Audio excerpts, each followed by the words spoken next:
Hello. Hi Manan. Good evening Amardeep.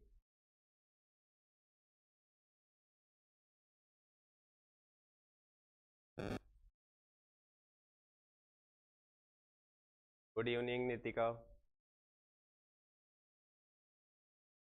Good evening Deepika. 2 minute wait करते हैं बच्चों, थोड़े लोगों को और ज्वाइन हो जाने देते हैं, इसके बाद फिर स्टार्ट करते हैं।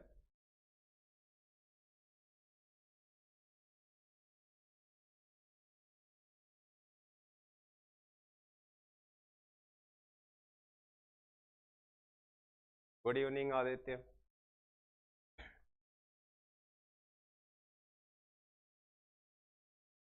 दीपिका जेन नेक्स्टियन। गुड। मतलब मैं फेमस हो रहा हूँ, काफी दूर तक पहुंच गया।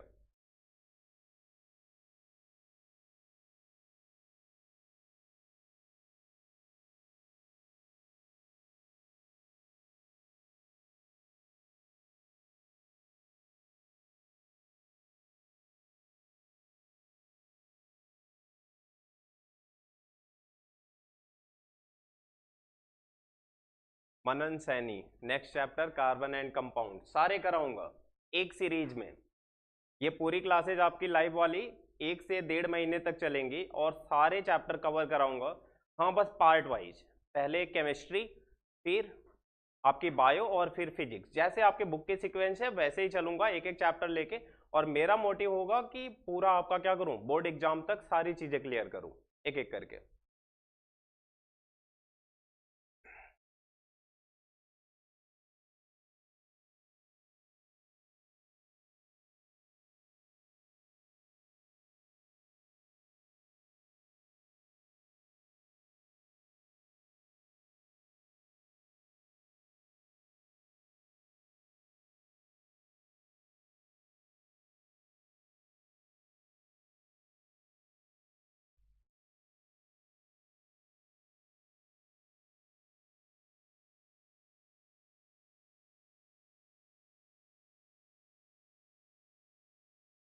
विनय राज सर, कॉमर्स का लाइव स्ट्रीम। कॉमर्स का लाइव स्ट्रीम तो आपको अर्पी सर बताएंगे कब होगा।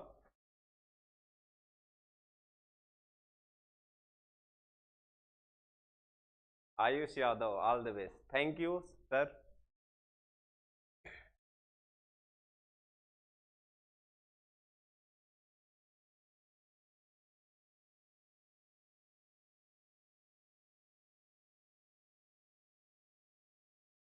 ठीक है, फिर हम अपना चैप्टर स्टार्ट कर लेते हैं, जैसे जैसे जो ज्वाइन होता जाएगा अपना करता जाएगा। ठीक है, आज हमें चैप्टर पढ़ना है केमिकल रिएक्शन एंड इक्वेशंस। ठीक है, केमिकल रिएक्शन एंड इक्वेशन की अगर हम बात करेंगे, ठीक है, तो पहले समझ लेते हैं क्या चेंज क्या होता है। और चेंज में आपके दो कैटेगरी है, एक फिजिकल चेंज और एक केमिकल चेंज। अच्छा, ध्यान से समझना, फिजिकल चेंज क्या होता है। फिजिकल चेंज का मतलब होता है कि यहाँ पे एटम की अरेंजमेंट नहीं बदलती, यहाँ पे किसी कंपाउंड का नेचर नहीं बदलता, यहाँ पे किसी कंपाउंड का नेचर नहीं बदलेगा, ना उसमें मॉलिक्यूल्स की अरेंजमेंट बदलेगी, बस क्या होगा, उसका फिजिकल नेचर बदल रहा होगा। फिजिकल नेचर मतलब जैसे किसी पर्टिकुलर सब्सटेंस के शेप में चेंज हो जाए, साइज में चेंज हो जाए, उसके कलर में चेंज हो जाए, या फिर स्टेट में चेंज हो जाए, तो हम ऐसे चेंजेस को कैटेगराइज करेंगे किसमें, फिजिकल चेंजेज में। फॉर एग्जांपल, अगर आपका यहाँ पे क्या है, वाटर है, फिजिकल चेंजेस में अगर आपने यहाँ पे वाटर कंसीडर करा हुआ है, तो वाटर को अगर आप क्या कर रहे हो, कूल कर रहे हो, आइस में कन्वर्ट कर रहे हो, तो यहाँ पे ये क्या होगा, इसकी केवल स्टेट चेंज होगी। स्टेट चेंज मतलब कि मॉलिक्यूलर फॉर्मूले में कोई चेंज नहीं आएगा, बस इसके क्या होंगे, मॉलिक्यूल्स के बीच की distance, force of attraction, melting point, boiling point, इन चीजों में बेसिकली चेंज आएगा। तो हम इसे क्या बोलेंगे, फिजिकल चेंज। ठीक है, जहां पे क्या चेंजेस आएंगे आपके, शेप में, साइज में, या फिर कलर में, या फिर आपकी स्टेट में, ऐसे चेंजेस को हम कैटेगराइज करेंगे किसमें, फिजिकल चेंज में। जैसे फॉर एग्जांपल वाटर का आइस में कन्वर्ट होना, या फिर वाटर को हीट कर दो और कन्वर्ट हो जाए किसमें, गैसियस फॉर्म में यानी वेपर फॉर्म में, तो आप इसे कहोगे फिजिकल चेंज। जैसे आपकी बुक है, आपने 2 पेज उसमें से फाड़ दिए, बुक की साइज छोटी हो गई, इसका मतलब ये हुआ कि आपने उसमें कोई केमिकल चेंज नहीं किया, ठीक है। लेकिन केमिकल चेंज क्या होगा आपका, केमिकल चेंज में क्या होता है, मॉलिक्यूलर जो फॉर्मूला होता है एक्चुअली वही चेंज हो जाता है, यानी यहाँ पे एटम की अरेंजमेंट बदल जाती है। एटम की अरेंजमेंट बदलती है तो आपके जो कंपाउंड का नेचर है वो भी बदल जाता है, यानी उसका बिहेवियर बदल जाएगा, केमिकल प्रॉपर्टीज बदल जाएंगी।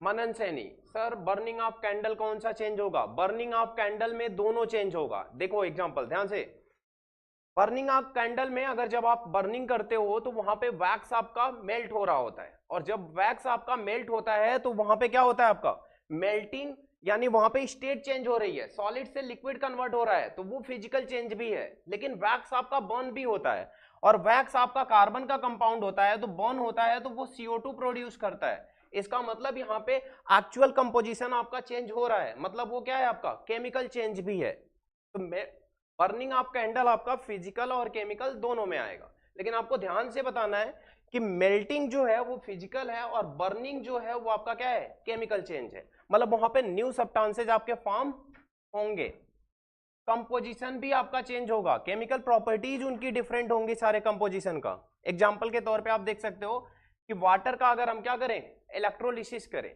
वाटर का अगर हम इलेक्ट्रोलिसिस करें तो वहां पे जो आपका बाई प्रोडक्ट होगा वो हाइड्रोजन और ऑक्सीजन होगा। तो H2O से H2 और ऑक्सीजन का जो नेचर होगा वो बिल्कुल क्या होगा डिफरेंट होगा, और डिफरेंट होगा तो हम उसे कंसीडर करेंगे किसमें केमिकल चेंज में। इसी तरह से बर्निंग ऑफ पेपर, पेपर को बर्न कर रहे हो तो पेपर क्या है कार्बन का कंपाउंड है, बर्न करोगे तो CO2 और एनर्जी प्रोड्यूस होगी, तो जो आपका पेपर था वो बर्न होके एस में कन्वर्ट हो गया, इसका मतलब ये हो गया आपका क्या केमिकल चेंज, ठीक है। तो यानी ऐसा कोई भी पर्टिकुलर चेंज जिसमें आपका क्या हो कंपाउंड का केमिकल नेचर चेंज हो रहा हो तो आप उसे केमिकल चेंज में कंसीडर करोगे, और अगर केवल उसके कुछ basic property like shape size colour state इसमें चेंज होता है तो आप इसे कन्वर्ट करोगे किसमें फिजिकल चेंज। तो ये तो बेसिक सी बात हो गई चैप्टर के, और हम पढ़ने वाले हैं केमिकल चेंज, ठीक है। तो केमिकल चेंज में आते हैं पहले केमिकल रिएक्शन में, एग्जाम्पल के साथ मतलब भी समझते हैं। फॉर एग्जाम्पल आप पहले तो डेफिनेशन ध्यान रखना कि केमिकल रिएक्शन की अगर डेफिनेशन आती है तो आपको लिखना कैसे है, ध्यान रहे थोड़ा ध्यान से समझोगे और अपने वर्ड्स में ही लिखोगे, कोशिश नहीं करोगे कि रटी रटाई डेफिनेशन आपको लिखनी पड़े। तो मतलब फिर से समझो, एक ऐसा प्रोसेस जहां पे 2 या 2 से ज्यादा सब्सटेंसेज एक दूसरे से क्या करते हैं रिएक्ट करते हैं, और रिएक्ट करने के बाद एक नया कंपाउंड बनाते हैं, नए सब्सटेंसेज बनाते हैं, वो बिल्कुल क्या नई प्रॉपर्टीज के साथ, यानी पुरानी वाली से बिल्कुल डिफरेंट। अगर ऐसा केस होता है तो यहां पे क्या बनेगा आपका, यहां पे केमिकल रिएक्शन होगी यानी केमिकल चेंज होगा, ठीक है। जैसे एग्जांपल के तौर पे आप कंसीडर कर लो क्या H2O, यानी वाटर का अगर आप रिएक्शन वाटर फॉर्मेशन करते हो फॉर एग्जांपल, तो इसके कंस्टिट्यूएंट्स चेक कर लो किससे होगा, हाइड्रोजन की रिएक्शन आप करा दो किससे ऑक्सीजन से, हाइड्रोजन की रिएक्शन जब ऑक्सीजन से कराओगे तो क्या बनता है H2O बनता है।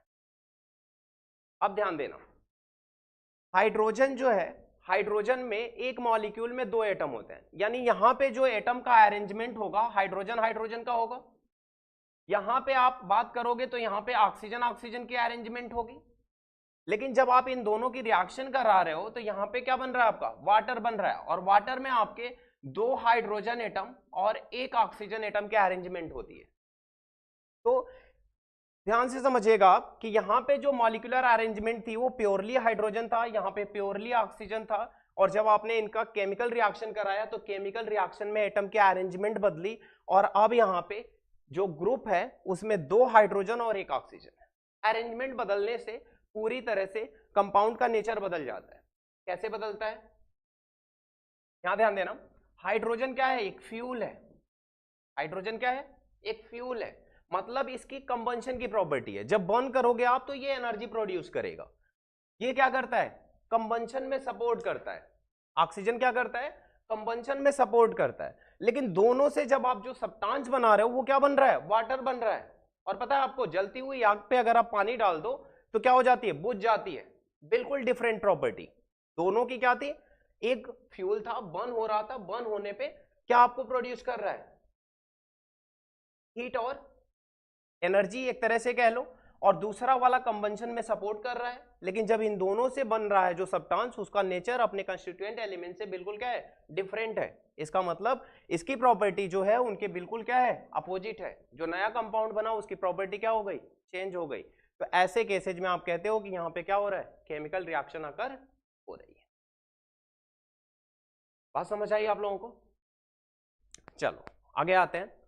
अच्छा ये बताओ आप, आगे जब चलते हो तो कैसे पता चलेगा कि किसी भी केमिकल रिएक्शन में जो है, यानी वो केमिकल रिएक्शन वहां पे हो रही है या नहीं, कैसे पता चलेगा, कौन कौन से साइन होंगे? साइन से आने से पहले एक बेसिक से एक्टिविटी है आपके चैप्टर में, जो पहली एक्टिविटी है आपकी बर्निंग ऑफ मैग्नीशियम। इससे क्वेश्चन पूछे जाते हैं, कैसे क्वेश्चन पूछे जाते हैं वो ध्यान से समझिएगा, और इंपॉर्टेंट क्वेश्चन भी है। बर्निंग ऑफ मैग्नीशियम, जब मैग्नीशियम को आप बर्न करते हो तो ध्यान रहे, मैग्नीशियम आप यहां देख सकते हो कि मैग्नीशियम जो रिबन होता है वो इस तरह से क्या होगा, आपको शीट के फॉर्म में मिलेगा, ऐसे लेबोरेटरी में रखा हुआ, सेम इसी तरह से मेटल प्लेट है आपकी। जब आप इसे बर्न करने जाते हो तो बर्न करते हो, जब आप क्या करने हैं, ये बंशन बर्नर है आपका, ठीक है। इसे जब आप इसको बर्न करोगे तो आपको ये जो फ्लेम दिख रही होगी, ये बिल्कुल कैसी है, वाइट डैजलिंग फ्लेम है, बिल्कुल क्लियर फ्लेम, ठीक है।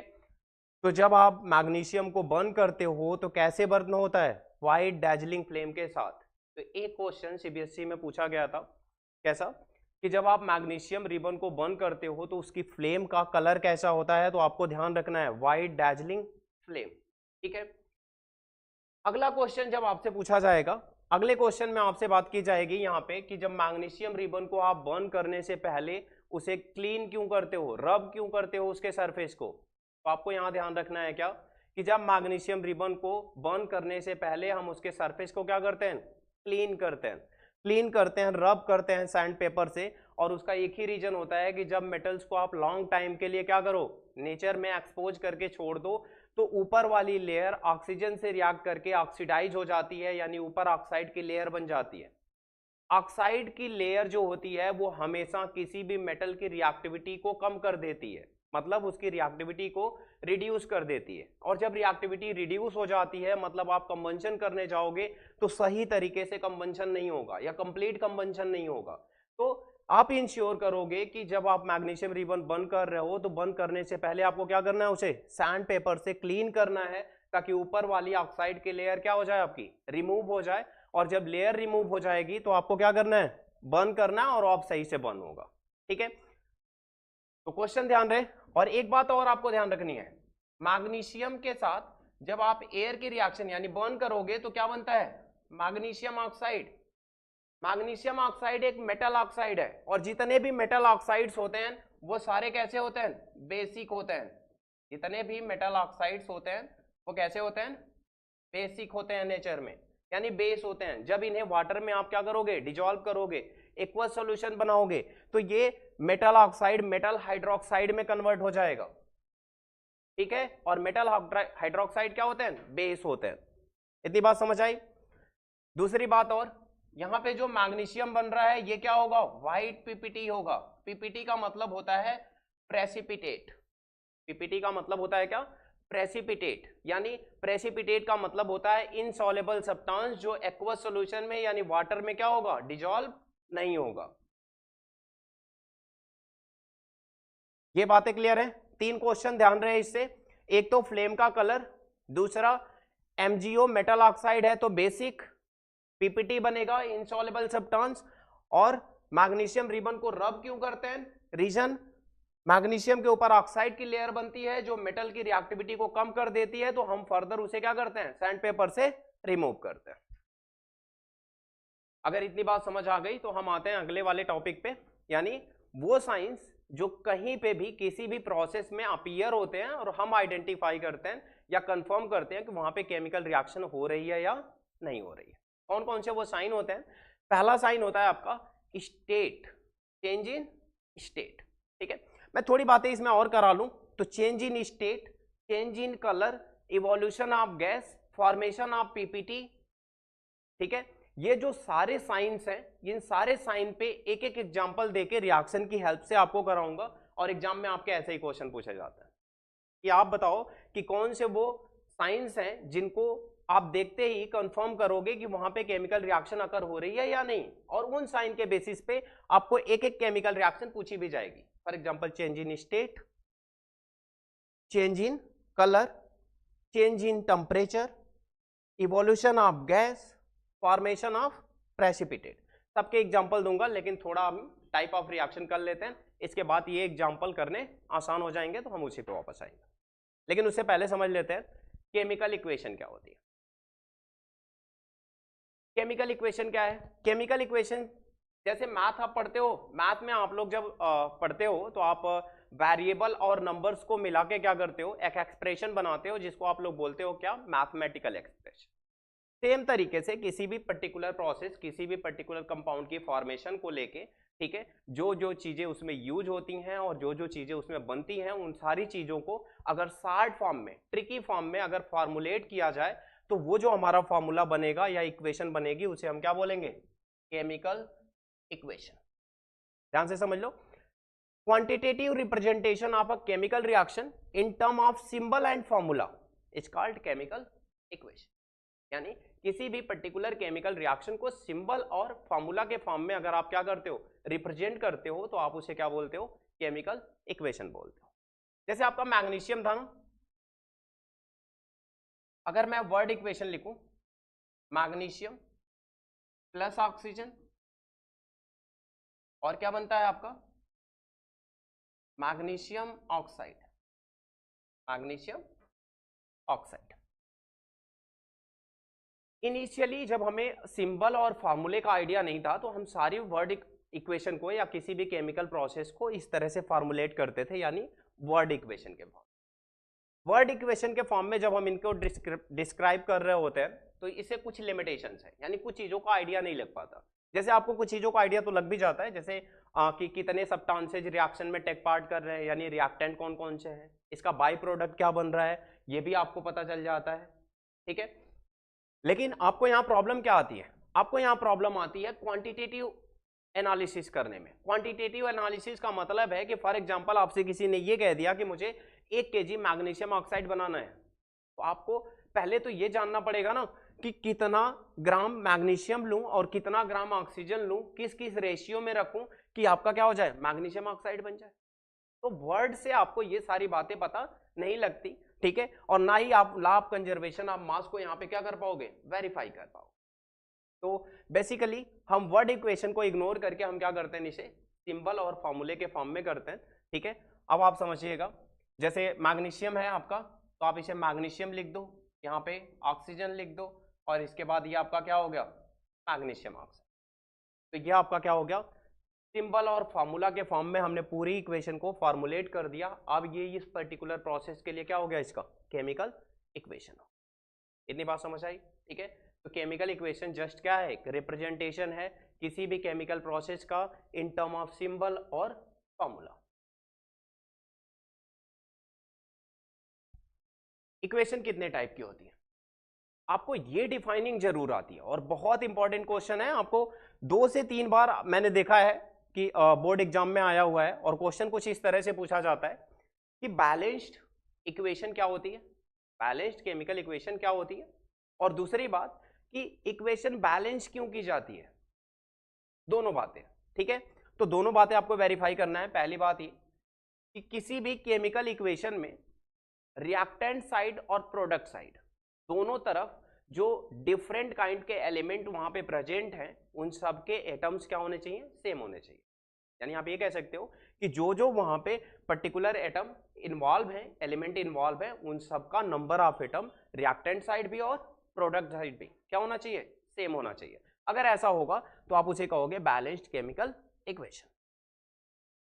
अब आपसे जब बात आती है कि आप बैलेंस क्यों करते हो, तो आपको थोड़ी बातें याद होंगी। जैसे 9th में आपने पढ़ा होगा लॉ ऑफ कंजर्वेशन ऑफ मास। इसका क्या मतलब होता है, इसका मतलब होता है कि मास को ना तो क्रिएट कर सकते हो, ना तो डिस्ट्रॉय कर सकते हो, है ना। यानी किसी भी केमिकल प्रोसेस के दौरान कोई भी सिंगल फेनोमेना आपका क्या कर रहा है, नेचर में एग्जिस्ट कर रहा है, चल रहा है, टेक प्लेस कर रहा है, उस पूरे फेनोमेना में एक चीज आपकी क्या रहती है, फिक्स रहती है, वो है आपका क्या, सब्सटेंसेज का मास। मैंने पहले भी बताया आपको कि किसी भी केमिकल प्रोसेस में एटम की अरेंजमेंट बदलती है, एटम की अरेंजमेंट बदलती है, ना कि एटम क्रिएट या डिस्ट्रॉय होता है, ना कुछ नया बनता है और ना कुछ पुराना वाला डिस्ट्रॉय होता है। तो ध्यान रहे, आपको अगर रीजन लिखना हो तो पहले लिखोगे according to law of conservation of mass, mass can neither be created nor be destroyed in a chemical reaction. दूसरा point, before the chemical reaction and after the chemical reaction mass should be conserved. यानी आप suppose करो verify कर सकते हो कि before the chemical process आपने सारी चीजों का वेट कर लिया और आफ्टर द केमिकल रिएक्शन जो भी चीजें बनी आपने वेट कर लिया, आप हमेशा पाओगे कि मास में कोई चेंज नहीं आया, वो ओवरऑल क्या है, सेम है। ठीक है, तो ध्यान रहे कि बैलेंस्ड क्या होती है। इसके बाद आप एक बात भी देख लो, अनबैलेंस्ड क्या होती है। If the number of atom of any element is not equal on both sides, it is called skeleton or unbalanced equation। नाम याद रहे, ये वाला नाम भूल जाते हो आप लोग, अनबैलेंस्ड तो याद रहता है, स्केलेटन भूल जाते हो। और समटाइम्स आपको क्वेश्चंस में स्केलेटन लिखा हुआ मिलेगा, फिर सोचोगे, तो ध्यान रहे, सोचना ना पड़े आपको। Number of atoms, different different element जो भी प्रेजेंट है, अगर दोनों साइड क्या है, सेम नहीं है, तो आप उसे बोलोगे क्या, अनबैलेंस्ड या फिर स्केलेटन। ये तो बेसिक बेसिक सी बात हो गई। ठीक है, इसके बाद आगे चलते हैं, रिएक्शंस को बैलेंस कैसे करना है। इस चैप्टर से आपको बहुत इंपॉर्टेंट दो क्वेश्चन पूछे जाने हैं, दो टॉपिक बहुत इंपॉर्टेंट है आपका, एक तो बैलेंसिंग और एक ऑक्सीडेशन रेट। मैं दोनों सही से कराऊंगा, बस आपको वही सीखना है। Balancing chemical equation, chemical equation में बैलेंस करते टाइम आपको कुछ पॉइंट्स का ध्यान रखना होता है, पहले वो समझ लो आप। जैसे सपोज करो आपको किसी को ये बात ध्यान रखनी है, जैसे H2O है, अब आपने क्या करा कि आपको यहाँ पे हाइड्रोजन और ऑक्सीजन अगर किसी साइड बैलेंस करना है तो आप कभी भी एटम कम नहीं कर सकते, आपको बढ़ाना है। और दूसरी बात कि एटम बढ़ाते टाइम इस तरह का कोई चेंज नहीं करना है। H2O है, सपोज करो किसी साइड 2 ऑक्सीजन है तो आपने यहाँ 2 कर दिया, ये वाली बात गलत होगी। अगर आपको 2 करना है तो आप मॉलिक्यूल 2 कर सकते हो, 2H2O, और इसका मतलब जानते हो क्या होगा कि आपने 2 मॉलिक्यूल कर दिए H2O के। तो सबसे पहली बात कि जब भी आप बैलेंस करोगे इक्वेशन, आपको दोनों साइड नंबर ऑफ एटम क्या करने हैं, सेम करने हैं। और जब एटम सेम करना है तो आपको इतनी बात का ध्यान रखना है कि आप उसके मॉलिक्यूलर फॉर्मूला में कोई चेंज नहीं करोगे। जब भी आपको नंबर बढ़ाना है तो मॉलिक्यूल के सामने बढ़ाना है, और जो नंबर आप मॉलिक्यूल के सामने लिखोगे उसका मतलब ये हुआ कि वो मॉलिक्यूल उतना टाइम्स बढ़ गया।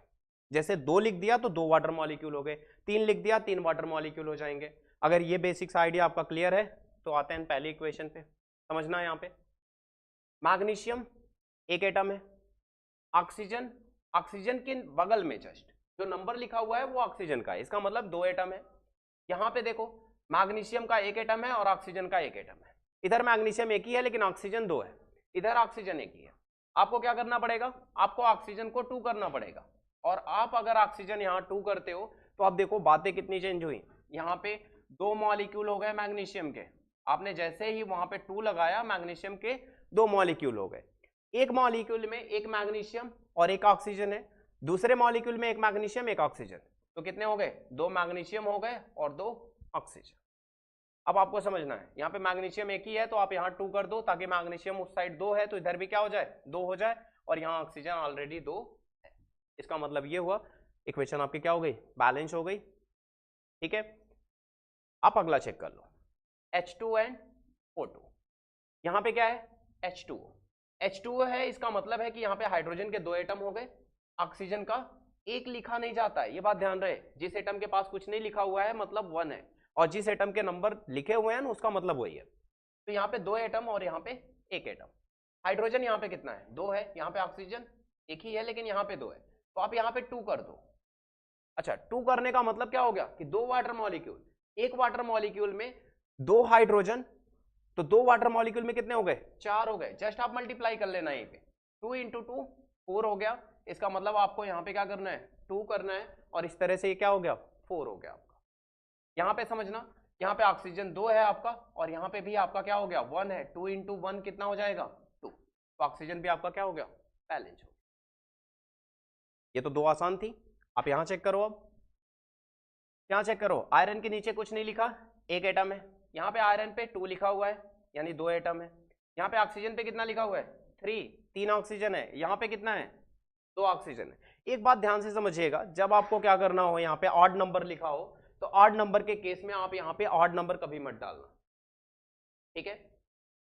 यहाँ पे अगर आप करोगे तो यहाँ पे आपका 3 है ना, अब आपको यहाँ समझना है 3 ऑक्सीजन है, यहाँ पे आप क्या कर दो 3 कर दो।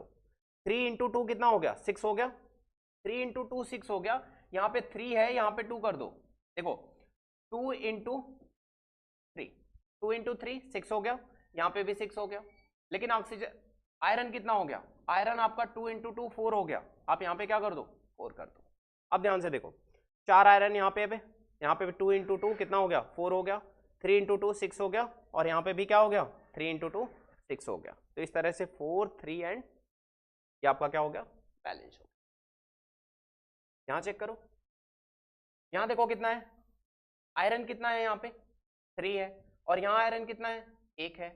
यहाँ पे ऑक्सीजन देखो कितना है 4 है, और यहाँ पे ऑक्सीजन कितना है 1 ही है। यहाँ पे आप क्या कर दो 4 कर दो। अगर यहाँ 4 कर दोगे आप हाइड्रोजन देखना, यहाँ पे एक चीज मिसिंग है, यहाँ पे आपका क्या है हाइड्रोजन भी है साथ। 4 इंटू 2 8 हाइड्रोजन हो गया।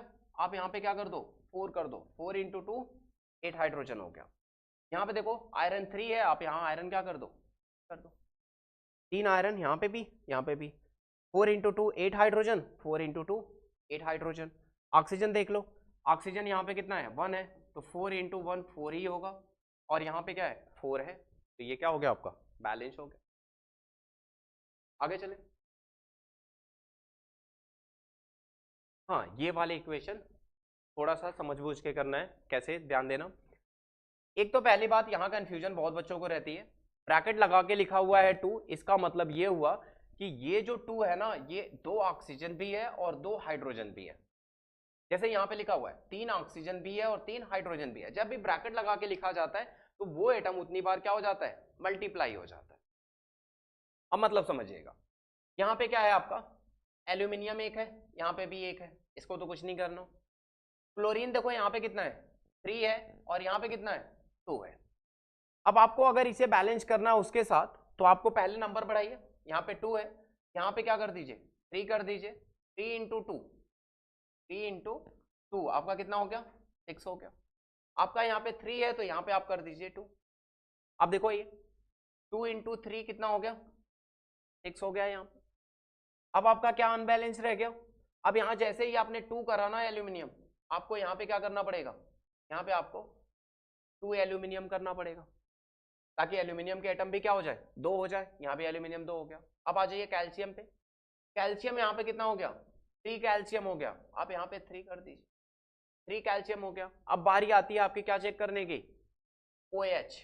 ध्यान देना यहाँ पे कितना हो जाएगा, यहाँ पे 2 है ना, 2 का मतलब मैंने आपको बताया कि 2 मॉलिक्यूल हो गए, 2 मॉलिक्यूल हो गए एल्यूमिनियम के, ठीक है। इसका मतलब क्या हुआ यहाँ पे 3 O और 3 हाइड्रोजन, यानी 3 ऑक्सीजन यहाँ पे 3 हाइड्रोजन यहाँ पे। सेम तरीके से 3 ऑक्सीजन 3 हाइड्रोजन, यानी टोटल हाइड्रोजन 6 हो गए, टोटल ऑक्सीजन क्या हो गए 6 हो गए। यहाँ पे भी वही बात चेक कर लो, 3 मॉलिक्यूल का मतलब 3 हो गए, एक मॉलिक्यूल में 2 ऑक्सीजन है, 3 मॉलिक्यूल में 6 हो जाएंगे, 6 यहाँ भी है यहाँ भी हो जाएगा। इसी तरह से यहाँ पे 2, तो यहाँ डायरेक्ट मल्टीप्लाई कर लिया करिए, 2 इंटू 3 कितना हो जाएगा 6, यानी 6 ऑक्सीजन 6 हाइड्रोजन। यहाँ पे भी 3 इंटू 2 6 हो गया, 6 हाइड्रोजन एंड 6 ऑक्सीजन। तो ओवरऑल आपकी इक्वेशन क्या है बैलेंस है।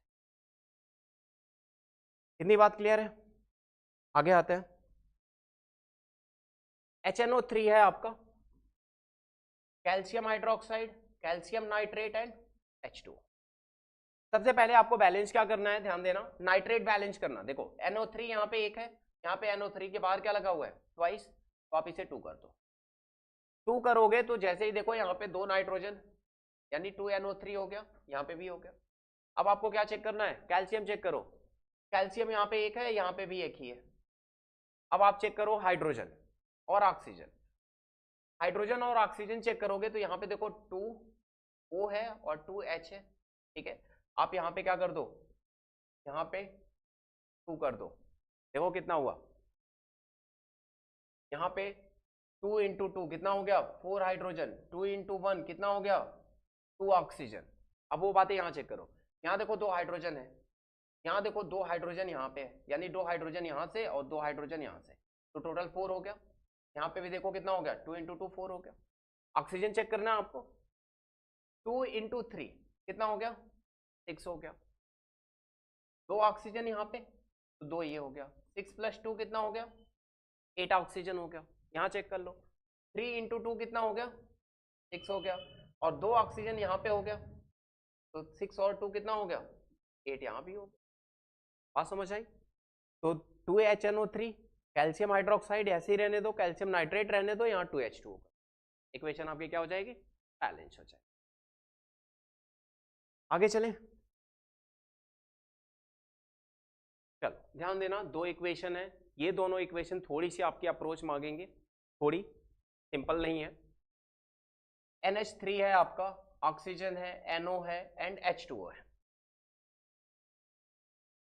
एक बात आपको मैंने अभी सिखाई कि यहाँ पे जब भी आपका क्या होता है ऑड नंबर होता है ना, और कहीं आपको हाइड्रोजन इवन मिल जाए, बार बार कोशिश करिएगा कि ये वाला इवन नंबर बने मल्टीप्लाई होके, कभी यहाँ ऑड नंबर नहीं डालनी है, ये सही अप्रोच होती है।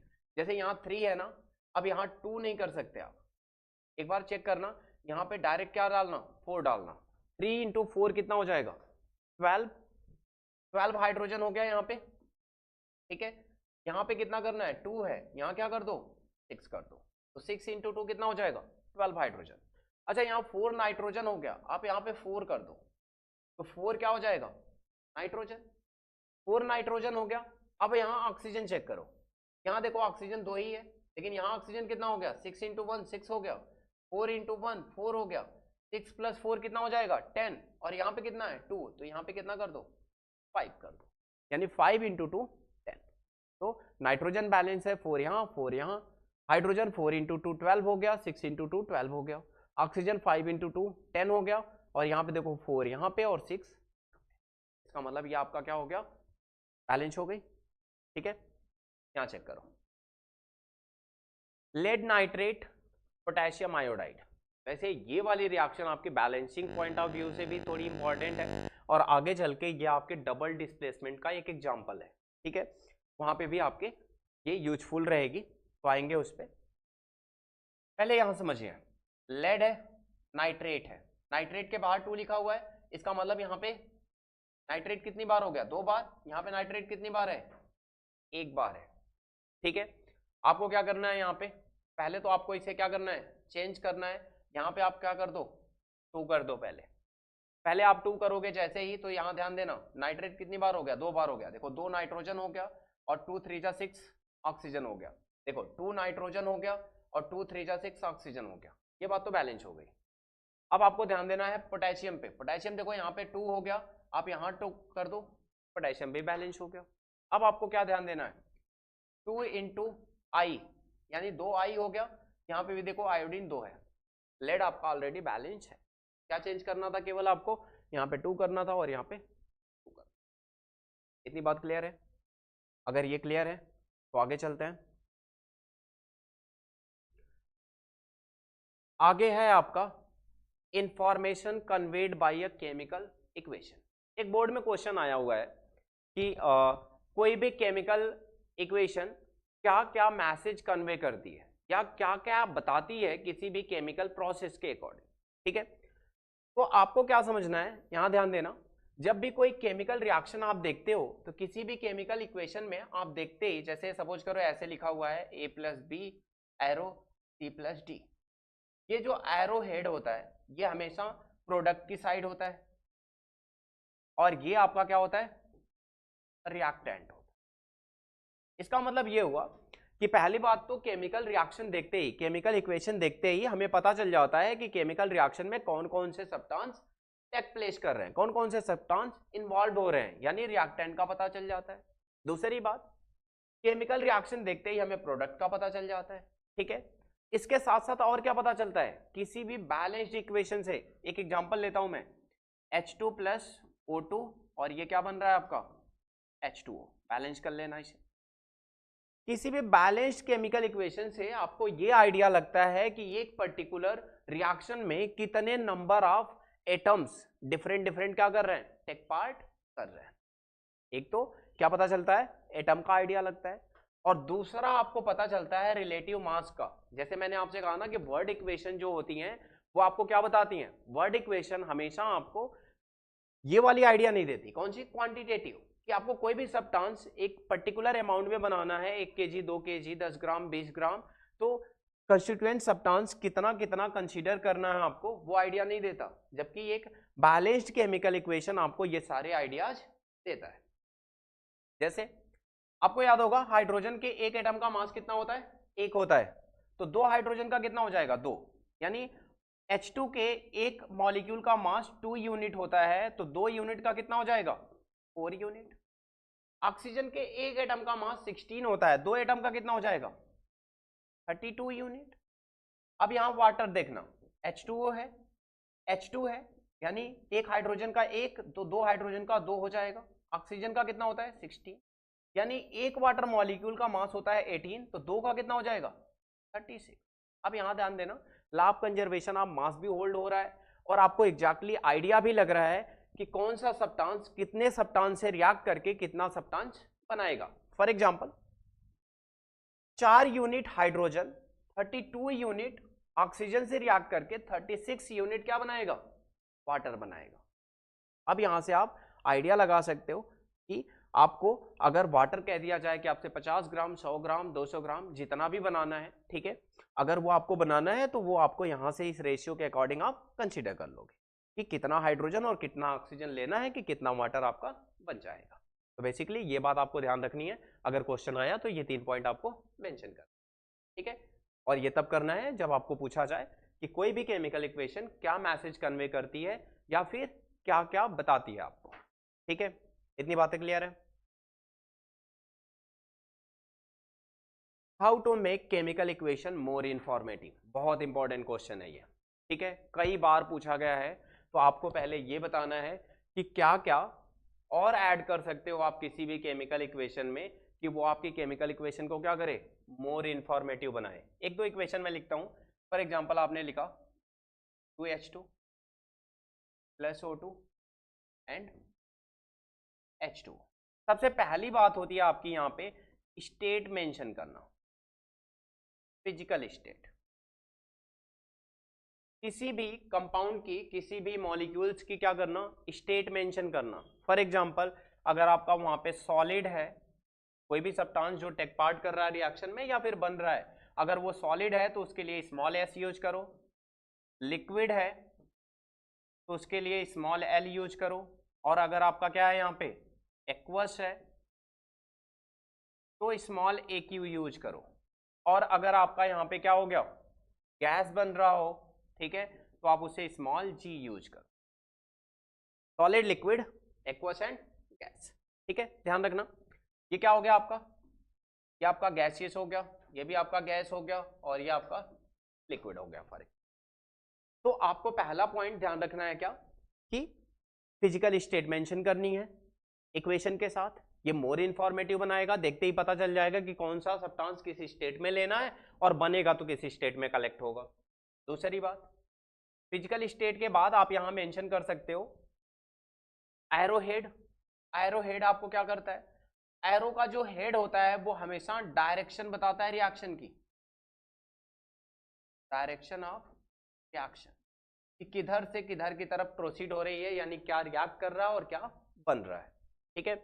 हमेशा ये वाली जो साइड होती है ये आपकी रिएक्टेंट होती है, और ये वाली साइड ऑलवेज क्या होती है, प्रोडक्ट। अच्छा, एक से ज्यादा रिएक्टेंट हो तो प्लस के साथ लिखते हैं, एक से ज्यादा प्रोडक्ट हो तो उन्हें अलग अलग करके प्लस के साथ रिप्रेजेंट किया जाता है। इतनी बात अगर क्लियर हो गई हो तो आगे अगला पॉइंट आपका क्या होगा, यहाँ पे अगले पॉइंट में आपको रिएक्शन का नेचर बताया जाता है, यानी एक्सोथर्मिक और एंडोथर्मिक, ठीक है, उसकी बातें अभी और करेंगे।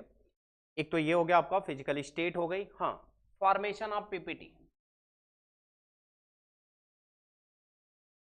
अगर प्रेसिपिटेट बनता है यानी इनसॉल्युबल सब्सटेंस बनता है, मींस सॉलिड बनता है आपके केमिकल रिएक्शन में, तो ऐसे डाउन एरो यूज किया जाता है। और समटाइम्स आप देखोगे कि बुक में ऐसे डाउन एरो किसी भी सब्सटेंस के नीचे यूज किया हुआ है, इसका मतलब वहां पे पीपीटी फॉर्म हो रहा है, यानी सॉलिड सब्सटेंस फॉर्म हो रहा है। और अगर गैसियस सब्सटेंस फॉर्म हो रहा है, गैसियस सब्सटेंस फॉर्म हो रहा है, तो वहां पे क्या होता है, अपर एरो लगाई जाती है, यानी यहाँ पे ये वाला सब्सटेंस आपका क्या हो रहा है, आगे चल रहा होता है। अच्छा ध्यान देना, मनन सैनी, डायरेक्शन ऑफ रिएक्शन दोबारा बता दो, ठीक है, ध्यान देना। ये जो एरो है ना इक्वेशन में, ये जो एरो होती है ये ऑलवेज ये बताती है direction of reaction. Direction of reaction मतलब कि ये देख के ये पता चल रहा है टेल से कि ये आपके रिएक्टेंट है, हाइड्रोजन और ऑक्सीजन आपके रिएक्टेंट है, और एरो हेड से पता चल रहा है कि ये आपका रिएक्शन में बन रहा है, यानी ये आपका प्रोडक्ट है, ठीक है। तो एरो हेड ऑलवेज क्या बताएगा, डायरेक्शन ऑफ रिएक्शन, यानी प्रोडक्ट की साइड इंडिकेट करेगा रिएक्टेंट से। ध्यान रहे, मोर इंफॉर्मेटिव बनाने के लिए फिजिकल स्टेट हो गई, डायरेक्शन रिएक्शन की हो गई, रिएक्टेंट प्रोडक्ट हो गया, पीपीटी बनेगा तो डाउन एरो, गैस बनेगा तो अपर एरो, ठीक है। इसके साथ साथ कुछ चीजें और होती हैं जो रिएक्शन में इन्वॉल्व नहीं होती हैं। एक बात ध्यान देना, कुछ चीजें ऐसी होती हैं जो रिएक्शन में इन्वॉल्व नहीं होती हैं, लेकिन उनकी प्रेजेंस की वजह से रिएक्शन की स्पीड पे फर्क पड़ता है, रिएक्शन की स्पीड कंट्रोल होती है। ऐसे सब्सटेंसेस को बोलते हैं क्या, कैटलिस्ट। कुछ ऐसे पर्टिकुलर सब्सटेंस जो रिएक्शन में खर्च नहीं होते, जो रिएक्शन में इन्वॉल्व होते हैं, बस उनकी प्रेजेंस की वजह से रिएक्शन की जो स्पीड होती है वो बढ़ जाती है, बहुत फास्ट हो जाती है, बहुत स्लो हो जाती है, यानी वो या तो रिएक्शन को नेगेटिवली अफेक्ट करते हैं या पॉजिटिवली, मतलब चाहे बढ़ा देंगे स्पीड चाहे कम कर देंगे, वो तो जरूरत के हिसाब से हम यूज करते हैं। लेकिन उन सब्सटेंसेस को हम क्या बोलते हैं, कैटलिस्ट बोलते हैं। और कैटलिस्ट हमेशा एरो के पास लिखा जाता है, चाहे ऊपर लिखा जाता है चाहे नीचे लिखा है। तो ध्यान रहे, कैटलिस्ट वो सब्सटेंस होते हैं जो किसी भी रिएक्शन में केवल क्या रहते हैं, प्रेजेंट रहते हैं, बिना इन्वॉल्व हुए रेट ऑफ रिएक्शन डिसाइड करते हैं, मतलब रिएक्शन की स्पीड कंट्रोल करते हैं, उनको बोलते हैं कैटलिस्ट। समटाइम्स यहाँ पे जो एरो हेड होता है उसके नीचे आपका टेम्परेचर मेंशन होता है कि इतना डिग्री सेल्सियस पे, या समटाइम्स वहाँ पे क्या मेंशन होता है, हीट मेंशन होता है, समटाइम्स आपका प्रेशर मेंशन होता है। ये सारी बातें जो होती हैं वो कहाँ यूज की जाती हैं, एरो के ऊपर या फिर नीचे। ये चीजें आपके रिएक्शन को क्या करती हैं, मोर इंफॉर्मेटिव बनाती हैं। लिक्विड के नीचे क्या लिखा हुआ है, लिक्विड के नीचे एक्वस लिखा हुआ है,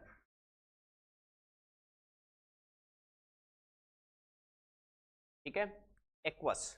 और देन गैस के लिए स्मॉल जी।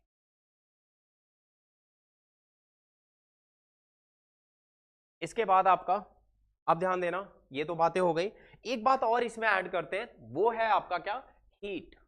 रिएक्शन के साथ साथ एक बात और यहां पे मेंशन की जाती है रिएक्शन के लास्ट में या स्टार्टिंग में, हीट। लेकिन पहले उसे आप यहां से समझ लो, एक्जोथर्मिक रिएक्शन। एक्जोथर्मिक रिएक्शन का मतलब होता है हीट यहां पे क्या होती है, रिलीज होती है, ठीक है। हीट यहां पे क्या होगी, रिलीज होगी, और यहां पे हीट क्या होगी, एब्जॉर्ब होगी, ठीक है। यहां पे हीट रिलीज होगी और यहां पे हीट एब्जॉर्ब होगी। अब समझना, कुछ पर्टिकुलर रिएक्शंस ऐसी होती हैं जिसमें रिएक्शन प्रोसीड करती है किसके साथ, हीट एब्जॉर्प्शन के साथ, या फिर रिएक्शन प्रोसीड करती है हीट रिलीज के साथ, मतलब हीट इवॉल्व होती है या फिर एब्जॉर्ब होती है। अब रिलीज हुई, इवॉल्व हुई तो हम एक्सोथर्मिक बोलेंगे, अगर एब्जॉर्ब हुई तो एंडोथर्मिक बोलेंगे, ठीक है। इतनी बात समझ आई। अब जैसे कोई रिएक्शन लिखी हुई है, फॉर एग्जांपल ये लिखा हुआ है आपका कैल्शियम कार्बोनेट, आपने यहाँ पे क्या करा, हीट कर दिया, तो ये कन्वर्ट हो गया, सपोज करो कैल्शियम ऑक्साइड, ये आपका कन्वर्ट हो गया कैल्शियम ऑक्साइड एंड CO2। यहां पे क्या हुआ, ये वाली रिएक्शन आपकी कैसी है, एंडोथर्मिक है। कैसी है, एंडोथर्मिक है। मतलब जब भी आपके ऐसे एरो के ऊपर हीट लिखी जाए, इसका मतलब है कि रिएक्शन में जब हीट सप्लाई की जा रही है तब प्रोडक्ट फॉर्म हो रहा है। इसका मतलब हो जाएगा आपका क्या, कि ये वाली रिएक्शन आपकी एंडोथर्मिक है। अच्छा, एंडोथर्मिक रिएक्शन में यहां पे जब हीट के लिए सिंबल लिखा जाता है तो Q का मतलब हीट होता है, Q का मतलब हीट होता है। तो जब आपकी क्या होगी, एंडोथर्मिक रिएक्शन होगी तो यहां पे हीट का साइन माइनस होगा। और जब आपकी एक्सोथर्मिक रिएक्शन, एक्सोथर्मिक रिएक्शन जैसे फॉर एग्जांपल आपका क्या हो गया, H2 + O2, H2 plus O2 और क्या बन रहा हो आपका H2O बन रहा हो। तो यहाँ पे हीट क्या होती है आपकी, रिलीज होती है। हीट क्या होती है, रिलीज होती है। रिलीज होती है तो यहाँ पे Q लिखा जाता है। और भी इक्वेशन है, जैसे कार्बन को आप जला रहे हो तो कार्बन प्लस CO2 तो क्या बनेगा, CO2 बनेगा। यहाँ पे हीट क्या होती है, रिलीज होती है।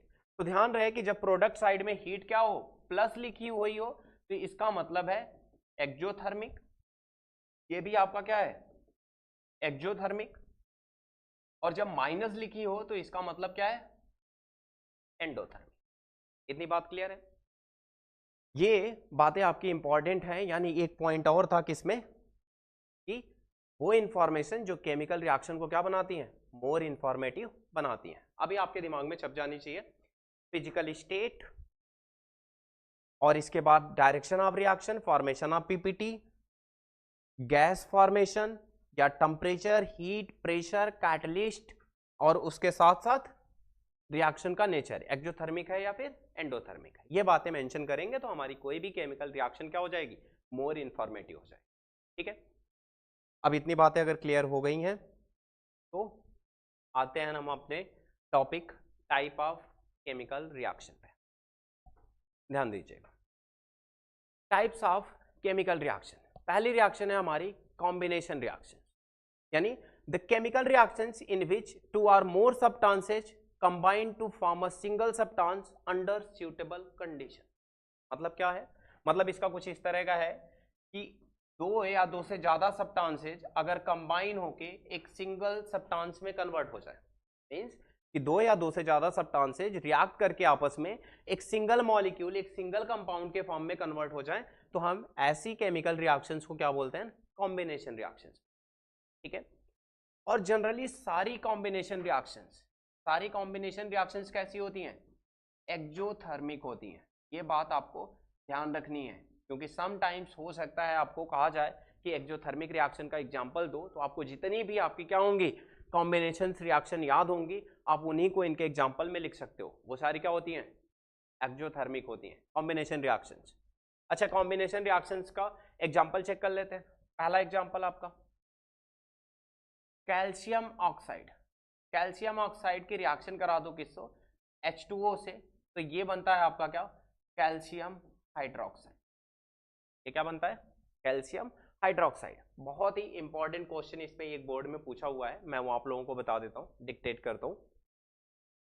कैल्शियम ऑक्साइड को बोलते हैं क्विक लाइम। इसको बोलते हैं क्या, क्विक लाइम। ठीक है, ये पता है जो घरों में हम व्हाइट वॉश करवाते हैं ना, तो जो ड्राई सा व्हाइट वॉश आता है यानी चूना आता है, वही आपका क्या होता है, क्विक लाइम होता है। इसका जैसे ही हम वाटर के साथ रिएक्शन कराते हैं तो ये बनता है कैल्शियम हाइड्रोक्साइड, और इसको बोलते हैं क्या, स्लैग्ड लाइम। ध्यान रहे, इसको बोलते हैं क्या, स्लैग्ड लाइम। इसका एक नाम और है, इसको बोलते हैं लाइम वाटर। इसको बोलते हैं लाइम वाटर। नाम याद रखना है, क्योंकि क्वेश्चन में आप कंफ्यूज हो जाओगे अगर ये बातें याद नहीं रही तो क्या है, क्विक लाइम, स्लैग्ड लाइम बोलते हैं इसको, या फिर लाइम वाटर। यहाँ दो मॉलिक्यूल कंबाइन होकर एक सिंगल मॉलिक्यूल में कन्वर्ट हो गए, और ये वाली रिएक्शन प्रोसीड करेगी, यानी यहाँ पे बहुत ज्यादा अमाउंट में एनर्जी रिलीज होती है। इतनी बात अगर क्लियर है तो आगे चल सकते हैं। क्विक लाइम हो गया, ठीक है। अच्छा, व्हाइट वॉश पे मैं क्वेश्चन बता रहा था, आपसे एक क्वेश्चन पूछा जाएगा कि एक सब्सटेंस है जो आपके क्या होती है, वाल को व्हाइट वॉश करने में यूज होता है, और जब हम उसे क्या करते हैं, वाटर के साथ रिएक्शन करते हैं तो हाईली एक्सोथर्मिक रिएक्शन देता है। ठीक है, अब आपको यहां ध्यान रखना है कि व्हाइट वॉश जो है वो क्या है, कैल्शियम ऑक्साइड है, वाटर के साथ रिएक्शन करता है तो कैल्शियम हाइड्रोक्साइड बनाता है, और वहां पे बहुत ज्यादा अमाउंट में क्या होती है, एनर्जी रिलीज होती है। ठीक है, आपसे इन कंपाउंड्स के नाम पूछा जाएगा, तो क्विक लाइम, कैल्शियम ऑक्साइड, और इसे बोलते हैं स्लैग्ड लाइम, लाइम वाटर। एक बात यहाँ पे और ऐड कर लो कि जब ये क्या होता है, ड्राई होता है, वाल सूखती है धीरे धीरे, है ना, तो ये क्या करती है, अट्रैक्टिव फिनिश देती है, यानी व्हाइट फिनिश देती है। वो कैसे होता है, तो कैल्शियम हाइड्रोक्साइड जब CO2 से रिएक्शन करता है, यानी एयर में प्रेजेंट CO2 से, तो ये बनाता है आपका क्या, कैल्शियम कार्बोनेट एंड H2। यानी वाल पे जब आप व्हाइट वॉश करके छोड़ देते हो तो एयर से सूख जाता है, यानी यहाँ से वाटर मॉलिक्यूल आपका निकल जाता है CO2 से रिएक्शन के बाद, और ये बन जाता है आपका क्या, कैल्शियम कार्बोनेट। और ये जो कैल्शियम कार्बोनेट है इसका नाम ध्यान देना, कैल्शियम कार्बोनेट का, कैल्शियम कार्बोनेट का कई सारा फॉर्मूला है। एक तो आपका मार्बल है, एक क्या है, मार्बल है। कैल्शियम कार्बोनेट को मार्बल भी बोला जाता है, उसका फॉर्मूला भी यही है। चाक आप लोग जानते हो ना, जो क्लासरूम में यूज होता है, ठीक है, ब्लैक बोर्ड पे लिखने के लिए, चाक का फॉर्मूला भी यही है, मार्बल, चाक, ठीक है, और कैल्शियम कार्बोनेट, ठीक है। ये आपका क्या हो गया, कैल्शियम कार्बोनेट, इसी की वजह से अट्रैक्टिव फिनिशिंग देगा ये। तो ये एग्जांपल हो गया आपका कॉम्बिनेशन रिएक्शन का। एक एग्जांपल और मैं यहाँ कर सकते हो, जैसे मैंने अभी H2O का एग्जांपल लिखा था, H2 प्लस O2, ये क्या बनता है, 2H2O, ये भी क्या है, कॉम्बिनेशन रिएक्शन का एग्जांपल है। कार्बन प्लस O2, CO2 बन रहा है, वो भी क्या है, कॉम्बिनेशन रिएक्शन का एग्जांपल है, ठीक है। तो क्या आपके एग्जांपल हो गए किसके, कॉम्बिनेशन रिएक्शन। इसके बाद है आपका डिकम्पोजिशन रिएक्शन। डिकम्पोजिशन रिएक्शन क्या होता है, ध्यान देना, reaction in which a single compound split into 2 or more simple substances under suitable conditions, यानी दो या दो से ज्यादा सब्सटेंस, एक या एक से ज्यादा सब्सटेंस नहीं, ध्यान रहे, रिएक्शन इन विच एक सब्सटेंस अगर क्या हो जाता है, स्प्लिट हो जाता है, एक सुटेबल कंडीशन में टूट जाता है, ब्रेक डाउन होकर दो या दो से ज्यादा सब्सटेंसेज में कन्वर्ट होता है, तो हम इसको बोलते हैं क्या, डिकम्पोजिशन रिएक्शन। डिकम्पोजिशन रिएक्शन बहुत इंपॉर्टेंट है, 3 रिएक्शंस हैं इसके केसेस पे, thermal decomposition, electrolytic decomposition and photolytic decomposition. कौन कौन से, थर्मल, इलेक्ट्रोलिटिक एंड फोटोलिटिक, तीनों को आपको समझना है।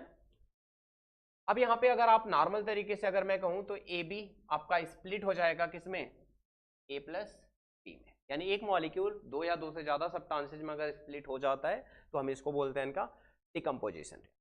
इसको ऐसे समझने के बजाय आते हैं एग्जांपल्स पे। पहला है आपका थर्मल डिकम्पोजिशन, यहाँ पे यानी रिएक्शन में जो एनर्जी है, रिएक्शन में जो एनर्जी है, यानी जितने भी डिकम्पोजिशन रिएक्शंस होती हैं बिना एनर्जी सप्लाई किए आगे प्रोसीड होती ही नहीं है, यानी बिना एनर्जी एब्जॉर्ब किए, बिना एनर्जी दिए रिएक्शन प्रोडक्ट फॉर्म करेगी ही नहीं।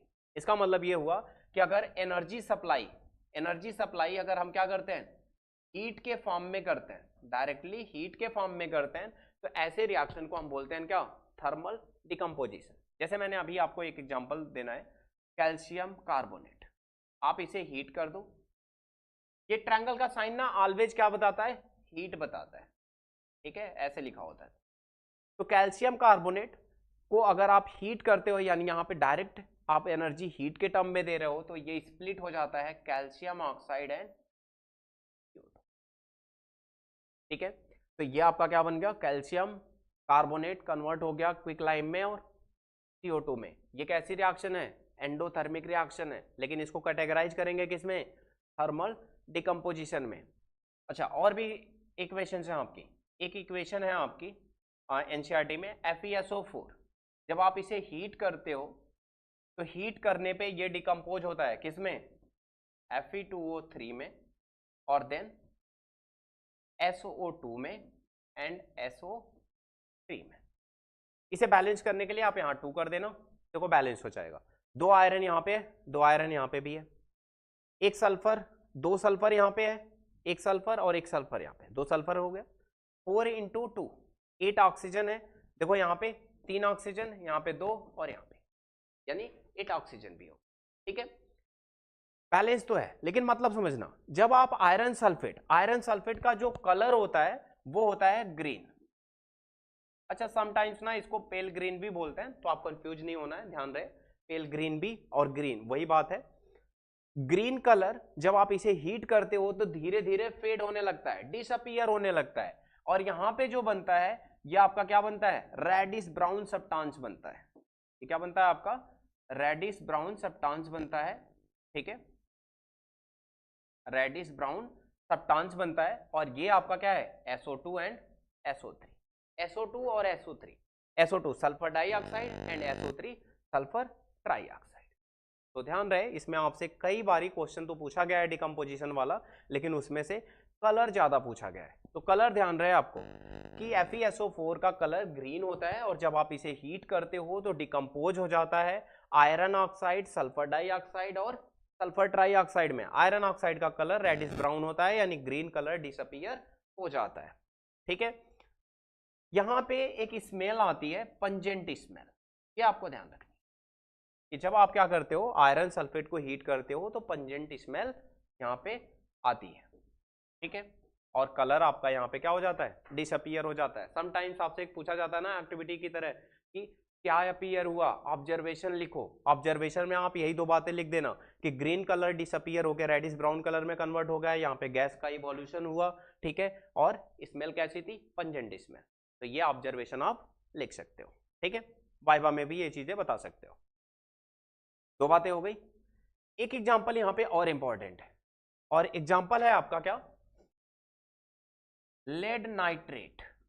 लेड नाइट्रेट को जब आप क्या करते हो, हीट करते हो यहाँ पे, तो हीट होते ही ये बनाता है आपका लेड ऑक्साइड PbO। ठीक है, और इसके बाद यहाँ पे आपका जो बनता है वो आपका NO2 एंड देन आपका बनता है क्या, O2। ध्यान रहे, लेड नाइट्रेट को जब आप हीट करोगे तो लेड ऑक्साइड बनाएगा, नाइट्रोजन डाइऑक्साइड बनाएगा और ऑक्सीजन गैस। बहुत इंपॉर्टेंट क्वेश्चन इस पे पूछा जाता है क्या, इसका कलर क्या होता है, कलरलेस ही रहता है। इसका कलर क्या रहता है, कलरलेस ही रहता है। लेकिन जब आप इसे हीट करते हो, ये थर्मल डिकम्पोजिशन का एग्जांपल है, जब आप इसे हीट करते हो तो यहाँ पे ब्राउन फ्यूम प्रोड्यूस होती है। ब्राउन फ्यूम, फ्यूम मतलब जानते हो कि आपका पूरा टेस्ट ट्यूब ना स्मोक से भर जाएगा, लेकिन उसका स्मोक का कलर कैसा होगा, ब्राउन होगा बिल्कुल। तो आपसे ये पूछा जाएगा कि लेड नाइट्रेट को हीट किया गया तो वहां पे ब्राउन फ्यूम प्रोड्यूस हुई ऑक्सीजन गैस के साथ साथ, वो ब्राउन फ्यूम्स वाला कंपाउंड क्या था, कौन सी गैस थी, तो नाम ध्यान रखना है आपको, क्या, NO2। इतनी बात क्लियर है। तो ये आपका क्या था, थर्मल डिकम्पोजिशन का एग्जांपल था। एक क्वेश्चन एनसीईआरटी में भी है और वो क्वेश्चन बोर्ड में भी पूछा गया है कि डिकम्पोजिशन रिएक्शन, ठीक है, आप क्या करो, एक्सप्लेन करो कितने टाइप का होता है, जहां पे एनर्जी सप्लाई हीट के फॉर्म में हो, लाइट के फॉर्म में हो और इलेक्ट्रिसिटी के फॉर्म में हो, और तीनों के लिए एक एक एग्जांपल भी दो। तो ध्यान रहे आपको, तब यही बात क्या करनी है, आपको एक्सप्लेन करनी है। आप आगे आ सकते हो।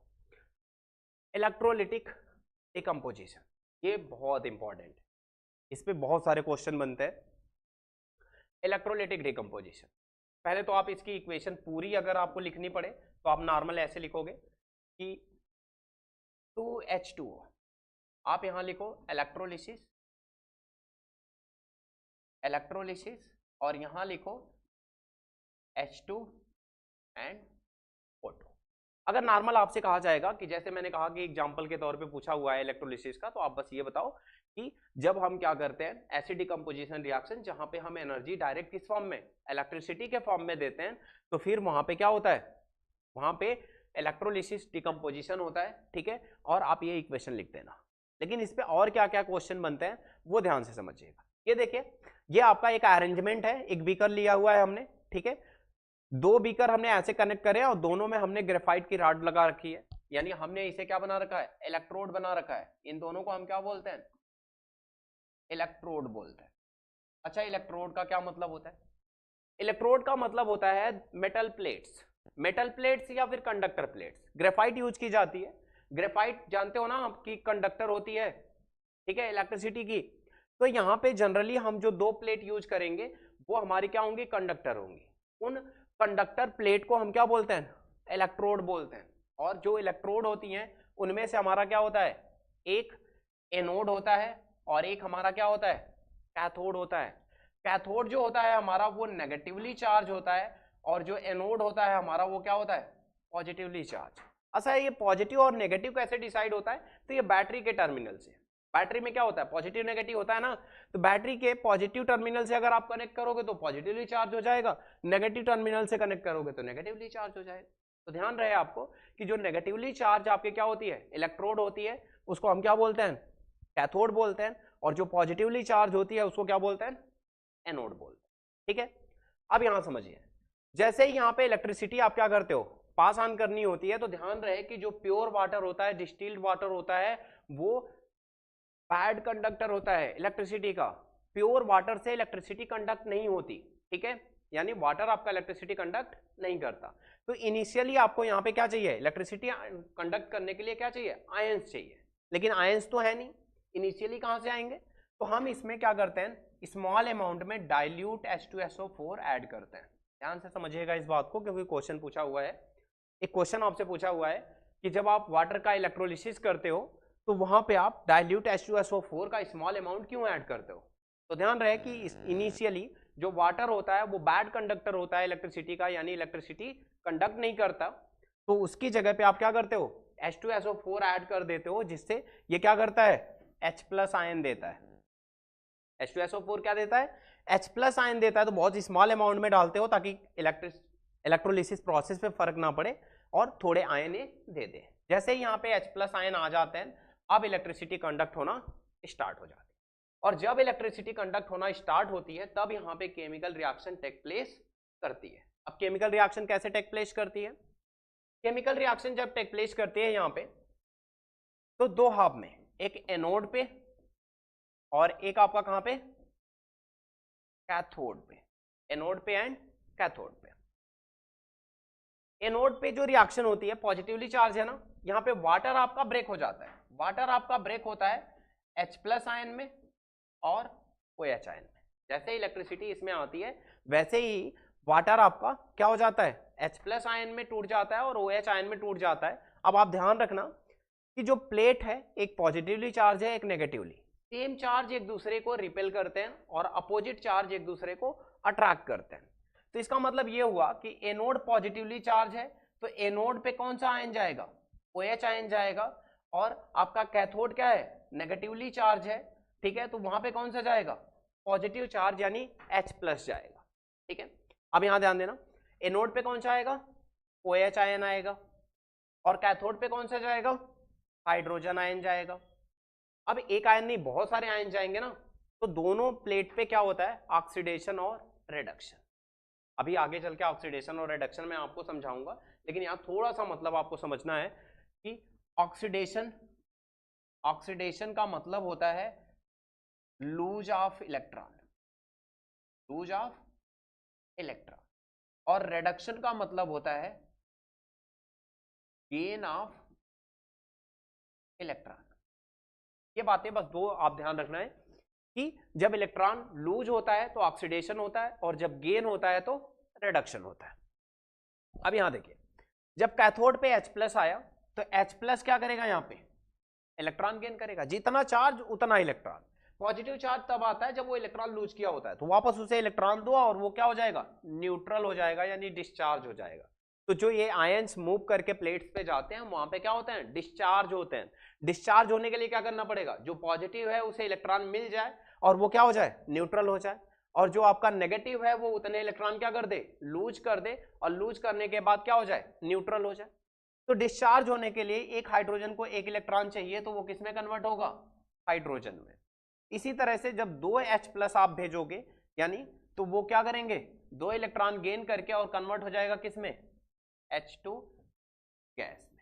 तो आपको ध्यान रहे कि जो कैथोड है वहां पे हाइड्रोजन आयन जाएगा और वहां पे कौन सी गैस रिलीज होगी, हाइड्रोजन गैस। तो ये जो हाइड्रोजन गैस बनती है ये कहां बनती है, आपकी कैथोड पे। इतनी बात क्लियर हुई, ठीक है। अब अगले पे आते हैं, OH पे। OH आयन को क्या करना है, OH आयन को इलेक्ट्रॉन लूज करना है, ठीक है। तो OH आयन जब इलेक्ट्रॉन लूज करता है तो यहाँ पे थोड़ा सा आपको केमिकल रिएक्शन को बैलेंस करके ही याद रखना पड़ेगा, और इसे आप रट लीजिएगा। 4OH आयन जाता है तो यहाँ पे आपका O2 बनता है, और यहाँ पे क्या बनता है, 2H2। क्या बनता है, ऑक्सीजन यहाँ से इलेक्ट्रॉन लूज करेगा, और कितने इलेक्ट्रॉन लूज करेगा, एक ऑक्सीजन कितने इलेक्ट्रॉन लूज करेगा, 2 इलेक्ट्रॉन। तो एक ऑक्सीजन मॉलिक्यूल बनने में कितना इलेक्ट्रॉन लूज करना पड़ेगा, 4 इलेक्ट्रॉन। 4 OH था ना, एक OH पे एक नेगेटिव, मतलब एक इलेक्ट्रॉन लूज करना पड़ेगा। 4 OH को 4 इलेक्ट्रॉन लूज करना पड़ेगा। 4 OH जब जाएगा तो वहां पे एक ऑक्सीजन गैस बनेगी, 2 H2O और 4 इलेक्ट्रॉन लूज होगा, ठीक है। तो ध्यान रहे आपको क्या करना है, ऑक्सीजन गैस कहां पे बनती है, ऑक्सीजन गैस बनती है आपकी कहां पे, एनोड पे। अब फिर से ये सारी बातें आपको मैंने समझा दी, ध्यान से समझिएगा क्या है। आप इलेक्ट्रोलिसिस प्रोसेस करने से पहले आपने पॉजिटिव टर्मिनल से अगर बैटरी के कनेक्ट किया है तो वो आपकी एनोड, नेगेटिव से किया है तो कैथोड, ठीक है। ये जो इलेक्ट्रोड होती हैं ये क्या होती हैं, कंडक्टर प्लेट होती हैं, ठीक है। हमने इसमें इनिशियली क्या ऐड किया, डाइल्यूट H2SO4। क्यों ऐड किया, क्योंकि वाटर बैड कंडक्टर है इलेक्ट्रिसिटी का। जब हम H2SO4 ऐड करते हैं तो ये H+ आयन देता है और इनिशियली आयन की वजह से इलेक्ट्रिसिटी कंडक्ट होना स्टार्ट हो जाती है। इतनी बात। इसके बाद जब इलेक्ट्रिसिटी कंडक्ट होना स्टार्ट हो जाती है तो अब यहाँ पे केमिकल रिएक्शन टेक प्लेस करती है। वाटर आपका स्प्लिट हो जाता है H+ और OH आयन में। H+ मूव करके जाता है आपका कहाँ पे, कैथोड पे, वहां पे हाइड्रोजन गैस बनती है। और OH मूव करके जाता है एनोड पे और वहां पे आपका क्या बनता है, O2 गैस बनती है, ठीक है। तो आपका एक क्वेश्चन तो यही रहता है कि इलेक्ट्रोलिसिस प्रोसेस में ऑक्सीजन और हाइड्रोजन गैस कौन से प्लेट पे क्या होती है, रिलीज होती है। MCQ, असर्शन रीजन, ऐसे करके आपसे क्वेश्चन पूछा जाएगा। दूसरी बात, ऐसा भी पूछा जाएगा कि किस वाली प्लेट पे ऑक्सीडेशन होता है और किस पे क्या होता है, रिडक्शन होता है। ध्यान से समझिए, gain of electron reduction, lose of electron oxidation. तो कैथोड पे क्या हुआ, गेन ऑफ इलेक्ट्रॉन, तो यहां पे क्या होगा, रिडक्शन। और एनोड पे क्या हुआ, लूज ऑफ इलेक्ट्रॉन, तो क्या होगा यहां पे, ऑक्सीडेशन। अब एक लास्ट क्वेश्चन, एनोड और कैथोड पे जो गैस बन रही है उन दोनों के वॉल्यूम का रेशियो 2:1 होता है। यानी इनके कहने का मतलब है कि जो हाइड्रोजन और ऑक्सीजन आपका यहां पे बन रहा है, यानी हाइड्रोजन गैस और ऑक्सीजन गैस का जो रेशियो है वॉल्यूम के टर्म में वो कितना है, 2:1 है। ये बहुत इंपॉर्टेंट क्वेश्चन।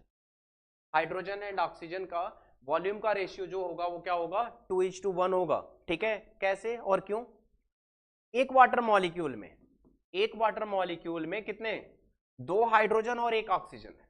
एटम का रेशियो जो है वो क्या है, 2:1 का है। इसी वजह से जो वॉल्यूम कलेक्ट होता है उसका रेशियो भी क्या आता है, 2:1 आता है। यही आपको लिखना भी है। इतनी बात क्लियर है। ये आपका क्या था, इलेक्ट्रोलिटिक डिकम्पोजिशन। अगला टॉपिक है हमारा फोटोलिटिक डिकम्पोजिशन, यानी एक ऐसी केमिकल रिएक्शन, एक ऐसा डिकम्पोजिशन रिएक्शन जहां पे एनर्जी हम किस फॉर्म में देंगे, सनलाइट के फॉर्म में। जब हम किसी भी केमिकल रिएक्शन में क्या करते हैं, एनर्जी को सनलाइट के फॉर्म में देते हैं और वहां पे डिकम्पोजिशन टेक प्लेस करे, तो हम ऐसे डिकम्पोजिशन को क्या बोलते हैं, फोटोलिटिक डिकम्पोजिशन। फोटो का मतलब लाइट होता है, फोटो का मतलब लाइट होता है। ध्यान रहे, एग्जाम्पल के तौर पे आप यहां कंसीडर कर सकते हो AgCl और AgBr। AgCl की रिएक्शन, AgCl को जब आप सनलाइट की प्रेजेंस में, यानी चाइना डिश होती है ना, चाइना डिश में रख के आप ऐसे सनलाइट की प्रेजेंस में रख दो तो ये फोटोसेंसिटिव होता है। फोटोसेंसिटिव का मतलब कि जैसे ही सनलाइट पड़ती है वैसे ही डिकम्पोज होना स्टार्ट हो जाता है। AgCl आपका ब्रेक हो जाएगा Ag+Cl2, यहाँ ध्यान रहे ये 2 हो जाएगा, ये 2 हो। AgCl का जो कलर होता है वो क्या होता है, व्हाइट होता है। AgCl सिल्वर क्लोराइड ये व्हाइट होता है, जब डिकम्पोज होता है तो कन्वर्ट हो जाता है किसमें, ग्रे कलर में, ठीक है। और AgBr लाइट येलो होता है कलर, इसका कलर लाइट येलो होता है। सनलाइट की प्रेजेंस में जैसे ही रखोगे, ठीक है, ये डिकम्पोज होके कन्वर्ट हो जाएगा किसमें, 2Ag+Br2 में, ठीक है।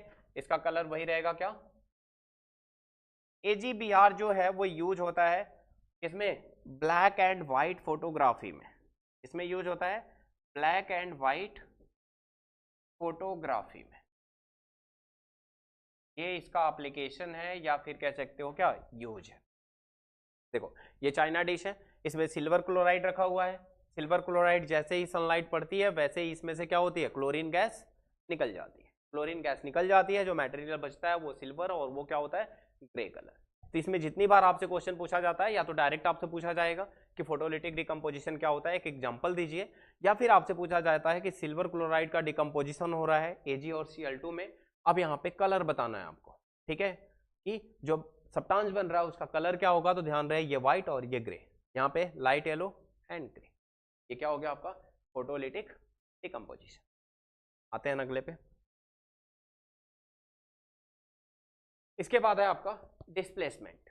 डिस्प्लेसमेंट क्या होता है, chemical reaction in which one element takes the position or place of another element in a compound. इनके कहने का मतलब क्या हुआ कि अगर एक एलिमेंट किसी कंपाउंड में, एक एलिमेंट किसी कंपाउंड में क्या करे, दूसरे एलिमेंट की पोजीशन ले ले। जैसे ये कंपाउंड है, इसमें दो एलिमेंट प्रेजेंट है, येलो वाला आया और इसने क्या करा, ग्रीन वाले को रिप्लेस करके उस कंपाउंड में खुद आ गया। इसका मतलब ये हुआ कि अगर एक एलिमेंट दूसरे वाले की पोजीशन हटा के उसकी जगह खुद चला जाता है तो हम इसे डिस्प्लेस बोलते हैं। लेकिन ऐसा होता कब है, कैसे डिसाइड करोगे कि कौन किसी की जगह लेगा या नहीं लेगा, यानी केमिकल रिएक्शन अकर होगी या नहीं होगी, ये बात पता चलती है आपकी उसको रिएक्टिविटी से। तो आप एक इस डेफिनेशन को थोड़ा सा मॉडिफाई करके ऐसे बोल सकते हो कि किसी भी केमिकल रिएक्शन में अगर more reactive substance less reactive substance को उसके साल्ट सॉल्यूशन से क्या करता है, डिस्प्लेस करा देता है, तो ऐसी रिएक्शन को हम क्या बोलते हैं, डिस्प्लेसमेंट रिएक्शन बोलते हैं। फॉर एग्जांपल जैसे यहाँ पे क्या है, आयरन है आपका, आयरन नेल आपने क्या करा, कॉपर सल्फेट सॉल्यूशन में डिप कर दिया। कॉपर सल्फेट सॉल्यूशन का जो कलर होता है वो ब्लू होता है। जैसे ही आपने आयरन नेल डाला, आयरन ने क्या करा, आयरन की रिएक्टिविटी कॉपर से ज्यादा होती है, आयरन की रिएक्टिविटी जो है वो क्या होगी, कॉपर से ज्यादा होगी, तो आयरन क्या करेगा, कॉपर को डिस्प्लेस कर देगा और यहाँ क्या बन जाएगा, Cu प्लस FeSO4। और आपको पता है ना FeSO4 का कलर कैसा होता है, ग्रीन। तो इसका मतलब ये हुआ कि आपको रिएक्शन देखो पता भी चल जाएगा। जैसे मैंने आपको एक बात और याद दिला दूं, मैंने जब स्टार्ट करी रिएक्शन तो मैंने आपको बताया था कि वो साइंस जो देख के पता चलता है कि केमिकल रिएक्शन हो रही है या नहीं, तो उसमें से एक साइन था आपका क्या, change in colour. Change in colour की जगह आप ये वाला एग्जांपल दे सकते हो कि जब आयरन नेल को हम कॉपर सल्फेट सॉल्यूशन में डालते हैं तो उसका कलर जो ब्लू वाला होता है वो धीरे धीरे क्या हो जाता है, डिसअपीयर हो जाता है और ग्रीन कलर अपीयर होता है, यानी कलर चेंज का ये क्या हो गया, एग्जाम्पल हो गया। ठीक है, अच्छा ऐसे रिएक्शंस में आपको रिएक्टिविटी सीरीज याद रखनी पड़ेगी। रिएक्टिविटी सीरीज या तो यहां से आप याद कर लेना, ठीक है, या तो फिर आपकी मेटल नॉन मेटल के चैप्टर में डिस्प्लेसमेंट रिएक्शन पे आपकी क्या है, रिएक्टिविटी सीरीज लिखी हुई है। ठीक है, आप वहां जाके और वो रिएक्टिविटी सीरीज आप याद कर लोगे। ये आप चाहो तो थोड़ा सा फॉलो कर सकते हो, वैसे मैं कोई ट्रिक फॉलो नहीं करता। आप 2 से 3 बार आप क्या करोगे, इसे रिवाइज करोगे एलिमेंट्स को ही, और वो आपको याद हो जाएगा। और एग्जाम में आपको क्विक की ही जरूरत होगी, ऐसा नहीं कि आप ट्रिक यूज कर रहे हो और फिर सोच रहे हो। फिलहाल ये देख लो, please stop calling me a careless zebra, instead try learning how copper shaped gold. मतलब क्या हुआ, पोटेशियम सोडियम, पोटेशियम और then sodium, calling calcium, magnesium, aluminium,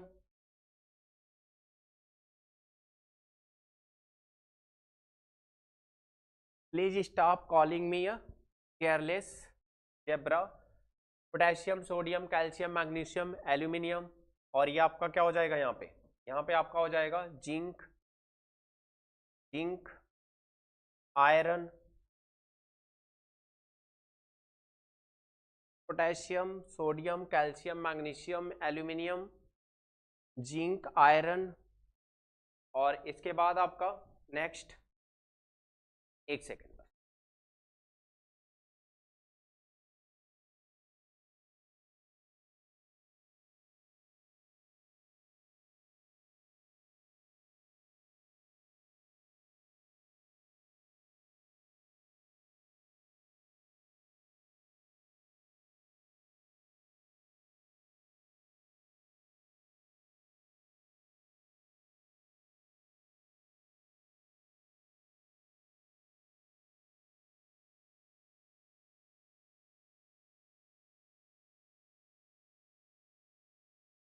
ठीक है, ध्यान देना।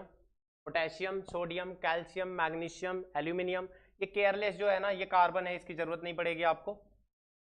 जिंक आयरन, इसके बाद यहाँ पे आपका क्या होता है, टीन होता है ना, टीन का सिंबल Sn। ठीक है, फिर इसके बाद आपका क्या होता है, लेड, इसके बाद आपका हाइड्रोजन, हाइड्रोजन के बाद आपका कॉपर, कॉपर के बाद आपका सिल्वर और देन गोल्ड। रिएक्टिविटी सीरीज आपको ध्यान रखनी पड़ेगी। क्या करना है आपको, ध्यान रहे, potassium sodium calcium magnesium aluminium, zinc iron tin lead hydrogen copper silver and अच्छा, ये जो रिएक्टिविटी सीरीज लिखी हुई है ना डाउन द ग्रुप, इनकी रिएक्टिविटी डिक्रीज कर रही है। क्या कर रही है यहाँ पे? रिएक्टिविटी डिक्रीज कर रही है, रिएक्टिविटी डिक्रीज कर रही है। इसका मतलब ये हुआ कि पोटेशियम सोडियम से ज्यादा है, सोडियम कैल्शियम से ज्यादा है, कैल्शियम मैग्नीशियम से ज्यादा है, मैग्नीशियम एल्यूमिनियम से ज्यादा है। ठीक है, इसका मतलब हर ऊपर वाला एलिमेंट अपने नीचे वाले एलिमेंट से मोर रिएक्टिव है। ऐसे केसेज में आपको कैसे पहचानना है? जैसे सपोज करो यहाँ पे किसी ने लिख दिया कि जिंक प्लस कॉपर सल्फेट, तो क्या होगा? किसी ने लिख दिया यहाँ पे कॉपर प्लस आयरन सल्फेट, आपको यहाँ पे लिख दिया गया क्या? Pb plus magnesium sulphate.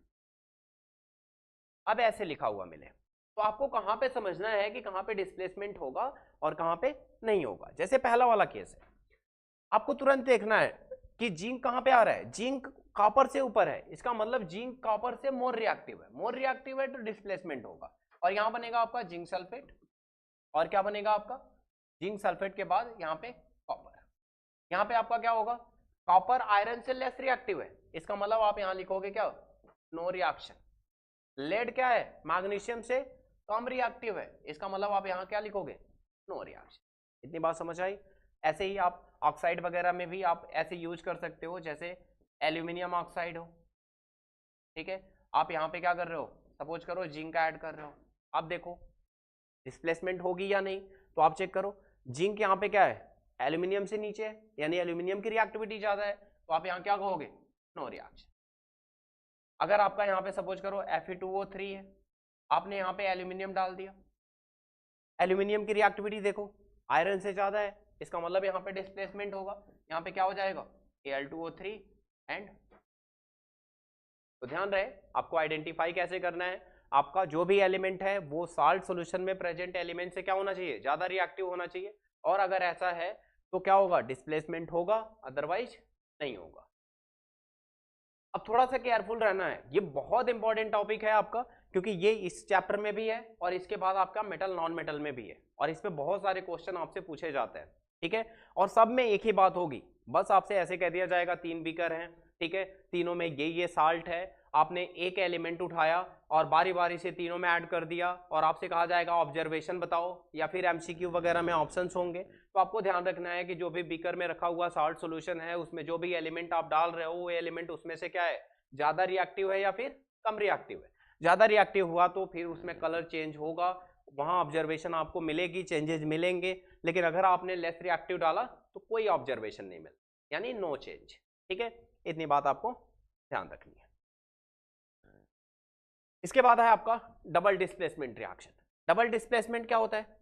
A chemical reaction in which there is an exchange of ion take place between the reactants to give new substance is called double displacement reaction. इसका मतलब क्या होता है? इसका मतलब ये हुआ कि ऐसी कोई भी केमिकल रिएक्शन, जैसे सपोज करो यहाँ पे मैंने क्या ले लिया? AB ले लिया, और यहाँ पे क्या ले लिया? CD ले लिया। अब यहाँ पे क्या हुआ? जो रिएक्टेंट्स हैं उनके ही आयन आपस में एक्सचेंज हो रहे हैं। जैसे सपोज करो AC के साथ चला गया तो AC हो गया और ये BD बन गया। यानी अगर जो रिएक्टेंट आपने लिया उनके ही आयन अगर क्या हो जाए? एक्सचेंज हो जाए, तो ऐसी रिएक्शंस को हम क्या बोलते हैं? Double displacement ion exchange. यानी साल्ट सॉल्यूशन में होगी ऐसी रिएक्शन, साल्ट सॉल्यूशन में होगी तो थोड़ा ध्यान देना। एग्जांपल के तौर पे आप ले सकते हो यहाँ पे क्या? Na2SO4 प्लस BaCl2, ये क्या बनाएगा? ये बनाएगा आपका NaCl एंड BaSO4। बहुत इंपॉर्टेंट रिएक्शन है, ध्यान देना। Na2SO4 वाटर सॉल्युबल है, वाटर सॉल्युबल मतलब वाटर में डिजॉल्व हो जाता है। BaCl2 क्या है? वाटर सॉल्युबल है, वाटर में डिजॉल्व हो जाता है। लेकिन जब इन दोनों को क्या करते हैं? मिक्स करते हैं, ठीक है, जैसे ही मिक्स करोगे तो यहाँ पे क्या बनेगा? NaCl बनेगा, और आपको दिखेगा वहां पे कि एक सॉलिड व्हाइट सब्सटेंस क्या हो गया? नीचे सेटल डाउन होना स्टार्ट हो गया, तो इसको क्या बोलते हैं? White PPT. ठीक है, ये क्या है आपका? White PPT. व्हाइट पीपीटी आपका बन गया, और व्हाइट पीपीटी किसका बना? बेरियम सल्फेट का। ये बात आपको क्या करनी है? ध्यान रखनी है। इसके बाद नेक्स्ट आते हैं, सेम एग्जांपल पे ध्यान रहे, ये क्वेश्चन में पूछा जाता है। एक दो एग्जांपल आप और रख सकते हो। जैसे सपोज करो लेड नाइट्रेट है, लेड नाइट्रेट है, आपने इसकी रिएक्शन करा दी किससे, पोटेशियम आयोडाइड से, यानी एक टेस्ट ट्यूब है जिसमें आपने पोटेशियम आयोडाइड रखा हुआ है, उसमें कलरलेस लेड नाइट्रेट ऐड कर दिया, तुरंत आपका कलर वहां पे चेंज हो जाएगा, वहां पे बनेगा आपका क्या, PbI2 एंड KNO3। इसका मतलब क्या हुआ, इसका मतलब ये हुआ कि वहां पे कलरलेस था, लेकिन वहां पे कलर आपका चेंज होके ये क्या बनेगा आपका, LOPPT, LOPPT। ध्यान से समझना, क्या था, दो साल्ट सॉल्यूशन थे, दोनों को आपने ऐड किया तो देखो यहाँ पे आयन क्या हो गया, एक्सचेंज हो गया, लेड के साथ आयोडाइड और नाइट्रेट के साथ क्या हो गया, पोटेशियम। ठीक है, तो इस तरह से आपका क्या बना, LOPPT बना। क्लियर है। आपसे एक क्वेश्चन पूछा जाएगा बहुत सिंपल सा, ऐसे नहीं, आपसे कहा जाएगा कि ये टेस्ट ट्यूब है, पोटेशियम आयोडाइड उसमें रखा हुआ है, ठीक है, पोटेशियम आयोडाइड में जैसे ही आपने लेड नाइट्रेट ऐड किया तो क्या होगा, तो पहला काम होगा आपसे केमिकल रिएक्शन पूछी जाएगी, आपको ये लिखनी है। दूसरी बात, वहां पे जो PPT बन रहा है उसका कलर क्या होगा, तो आपको बताना है लेड आयोडाइड है और उसका कलर येलो है। फिर आपसे पूछा जाएगा रिएक्शन का टाइप क्या है, तो रिएक्शन के टाइप में आपको बताना है क्या, डबल डिस्प्लेसमेंट रिएक्शन है, यानी कम से कम 3 मार्क्स में ये क्वेश्चन आपसे पूछा जाएगा। ठीक है, ये डबल डिस्प्लेसमेंट हो गई। इसके बाद है आपका क्या, रेडॉक्स रिएक्शन, ये बहुत इंपॉर्टेंट पार्ट है, ध्यान से आपको समझना है। रेडॉक्स क्या होता है, रेडॉक्स यानी एक ऐसी रिएक्शन जहां पे ऑक्सीडेशन और रिडक्शन दोनों एक साथ टेक प्लेस करते हैं, ऐसी केमिकल रिएक्शन को हम क्या बोलते हैं, रेडॉक्स रिएक्शन बोलते हैं। ये अलग सा टाइप है, उन 4 टाइप्स में से आपको नहीं कैटेगराइज करना है। अब पहले ये समझ लो ऑक्सीडेशन क्या होता है, ध्यान देना, ऑक्सीडेशन, और आपको क्या समझना है, रिडक्शन।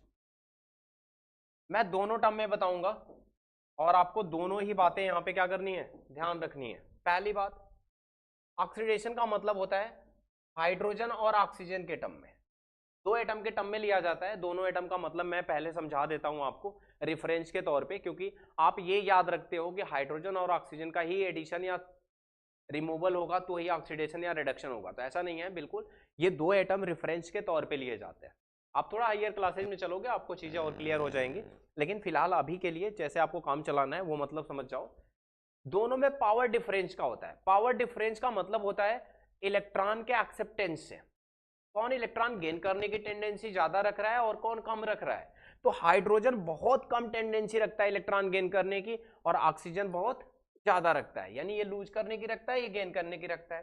तो दोनों का बिहेवियर डिफरेंट है, इस वजह से दोनों को रेफरेंस के तौर पे लिया गया। तो जहां पे भी हाइड्रोजन क्या होगा, आपका क्या होगा, हाइड्रोजन का अगर क्या हो जाए, रिमूवल हो जाए तो भी ऑक्सीडेशन होगा, और ऑक्सीजन का क्या हो जाए, एडिशन हो जाए तो भी आपका क्या होगा, ऑक्सीडेशन होगा। रिमूवल ऑफ हाइड्रोजन और एडिशन ऑफ ऑक्सीजन। देखो हाइड्रोजन अगर रिमूव होता है वहां से, तो जब हाइड्रोजन हटता है ना तो अपना इलेक्ट्रॉन दे के हटता है, और मैंने आपको बताया यहां पे कि लूज ऑफ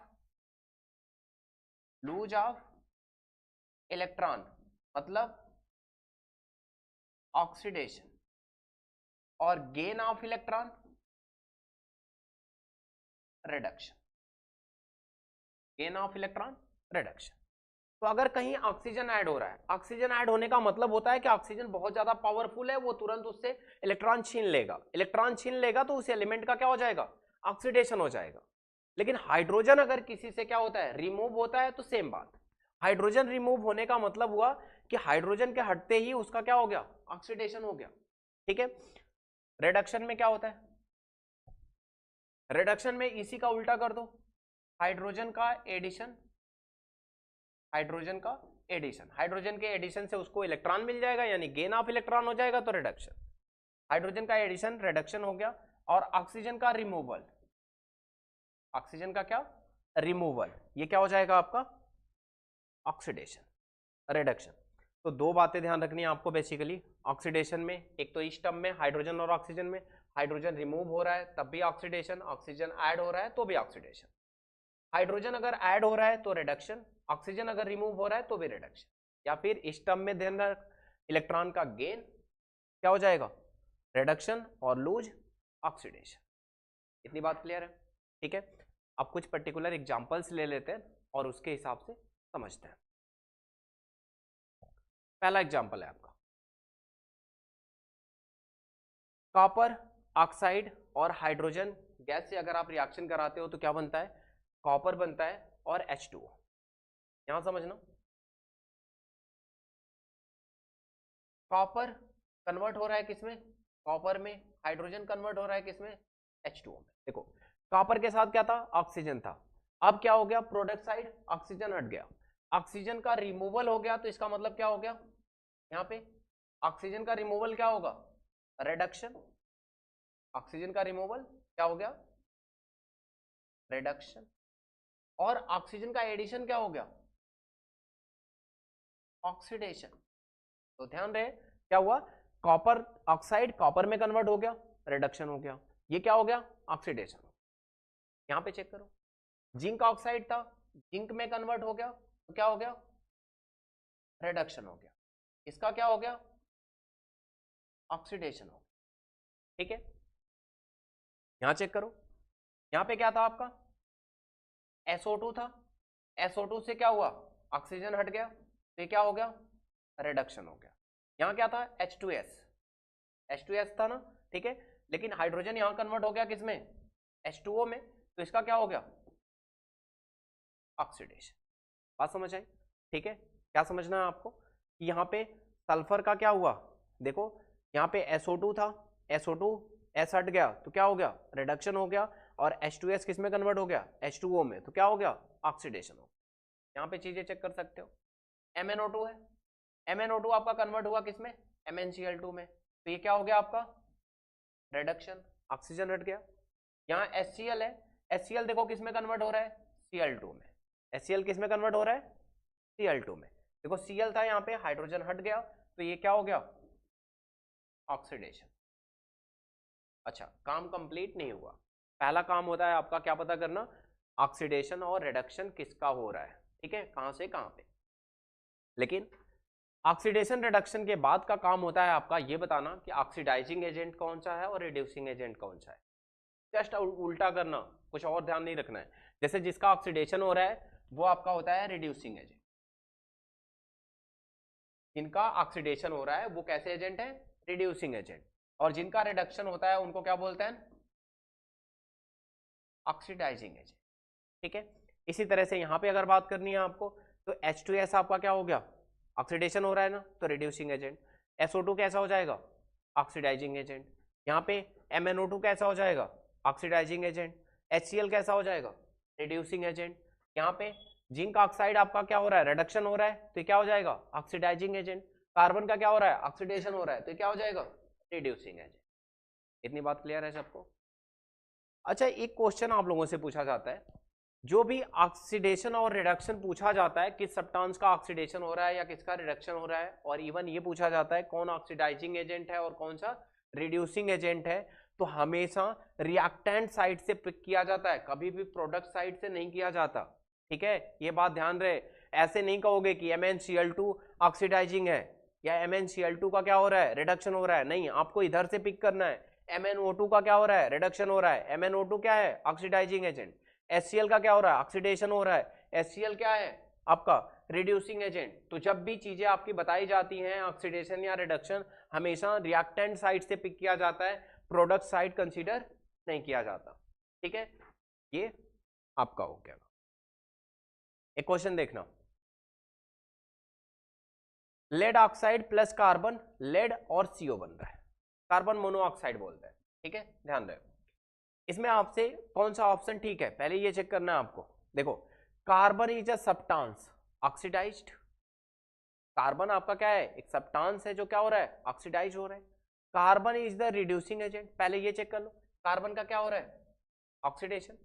कार्बन का ऑक्सीडेशन हो रहा है, इसका मतलब कार्बन क्या है, रिड्यूसिंग एजेंट है, ये वाली बात तो ठीक है। Lead oxide is the substance reduced, lead oxide is the oxidising agent, lead oxide is the oxidising agent. ध्यान रखना, लेड ऑक्साइड का क्या हो रहा है, रिडक्शन हो रहा है, लेड ऑक्साइड का क्या हो रहा है, रिडक्शन हो रहा है, तो लेड ऑक्साइड क्या है, ऑक्सीडाइजिंग एजेंट है। कौन सा ऑप्शन ठीक है, बी और डी। ऑक्सीडाइज सब्सटेंस अगर आपको लिखना है तो ध्यान रहे तब प्रोडक्ट साइड से लिखोगे आपका, जैसे यहाँ पे ऑक्सीडाइज्ड सब्सटेंस तो कार्बन मोनोऑक्साइड, रिड्यूस्ड सब्सटेंस तो लेड। ठीक है, तो यहाँ पे दो ऑप्शन ध्यान रखना है। कौन सा? कार्बन क्या है आपका? Reducing agent. क्यों? क्योंकि उसका ऑक्सीडेशन हो रहा है। लेड ऑक्साइड क्या है आपका? लेड ऑक्साइड आपका क्या है? Oxidising agent. क्यों? क्योंकि इसका क्या हो रहा है? रिडक्शन हो रहा है। दो बातें और हैं आपकी, एक कोरोजन और एक रैंसिडिटी। कोरोजन और रैंसिडिटी क्या होता है, ध्यान देना।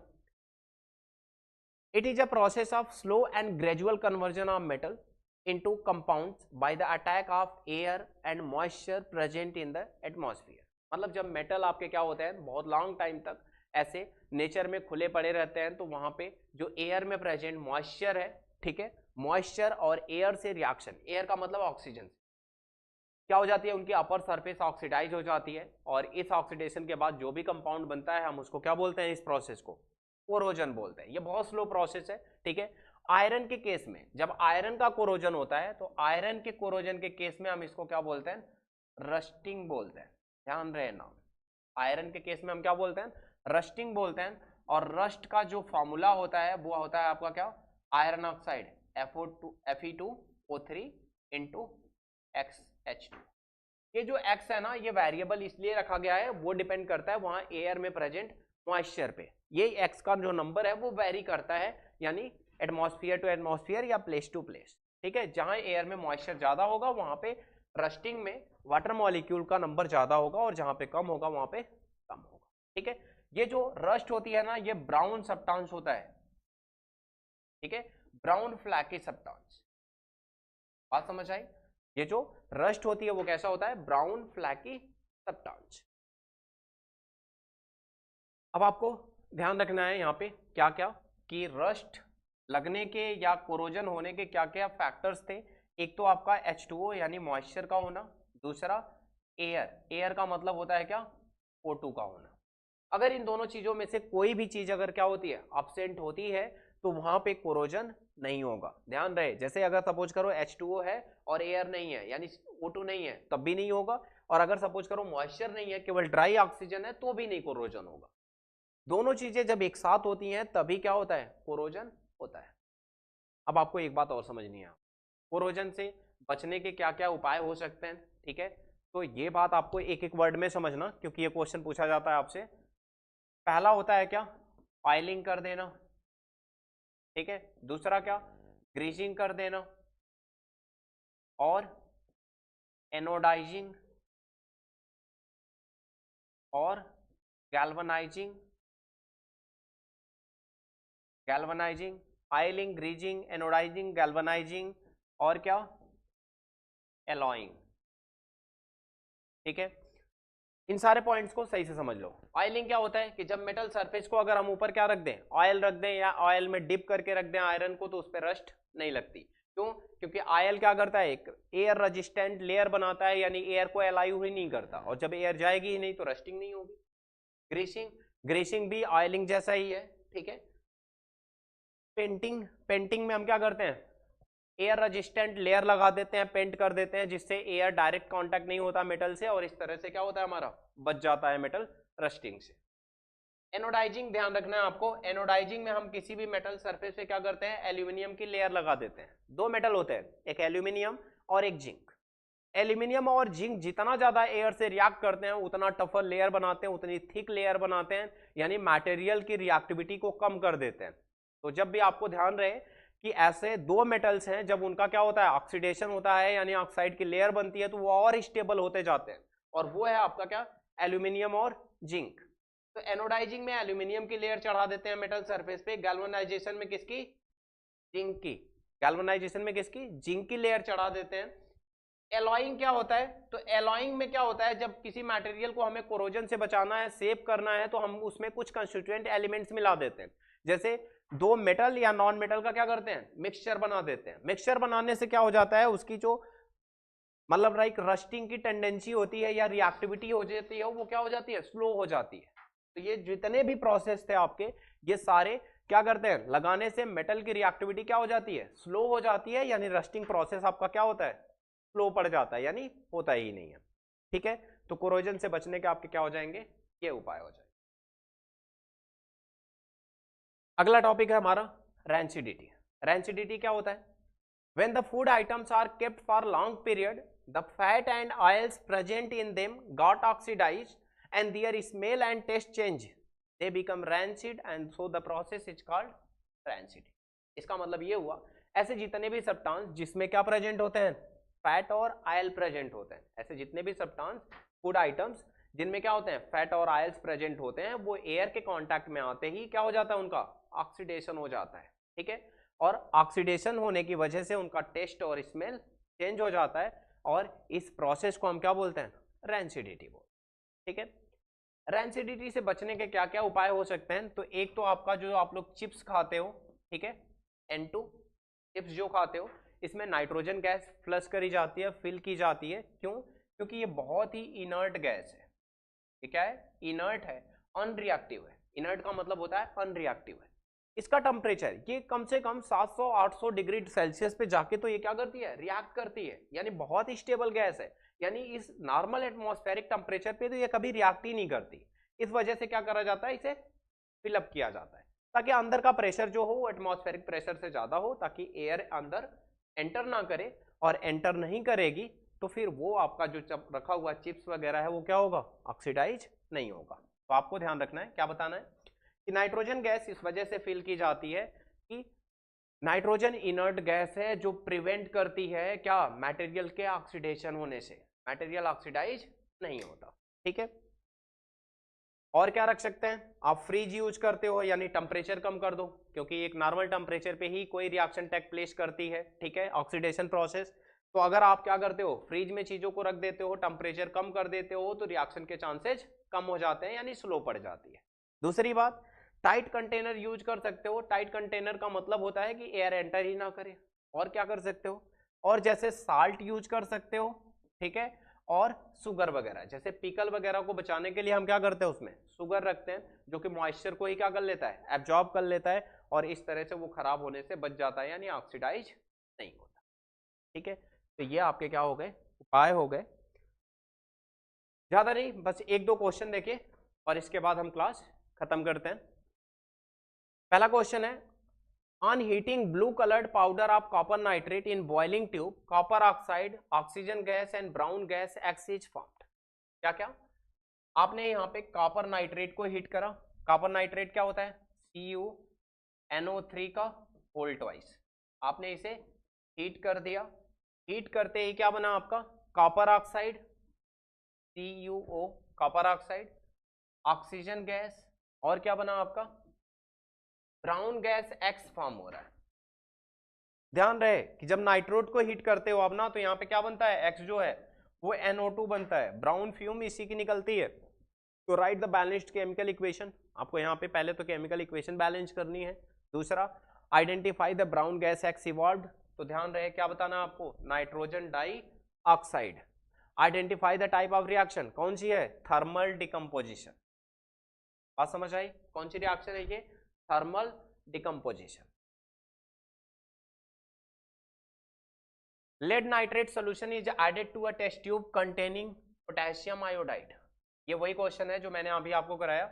लेड नाइट्रेट की रिएक्शन आप किससे करा दो, पोटेशियम आयोडाइड से, तो क्या बनता है, lead iodide and potassium nitrate. Write the name and colour of the compound precipitated, तो क्या बनेगा, लेड आयोडाइड, इसे लिख देना लेड आयोडाइड, और कलर कैसा होता है, LOPPT। PPT का मतलब जानते हो ना, इनसॉल्युबल सब्सटेंस, ठीक है। इसमें और क्या पूछा गया है, right the balanced chemical equation involved in the reaction, ठीक है, ये कर देना। Name the type of reaction, तो कौन सी रिएक्शन है ये, डबल डिस्प्लेसमेंट रिएक्शन है। जस्टिफाई करने के लिए आप बता देना डेफिनेशन कि डबल डिस्प्लेसमेंट रिएक्शन में आयन का एक्सचेंज होता है, साल्ट सॉल्यूशन आपस में आयन एक्सचेंज कर लेते हैं, और यहाँ पे क्या हो रहा है, आयन ही एक्सचेंज हो रहा है, तो इस तरह से क्या हो गई, डबल डिस्प्लेसमेंट रिएक्शन। अगला वाला आपका क्या है, in the electrolysis of water. ये सारे क्वेश्चन बताएं, बस आपको ध्यान देने की जरूरत है।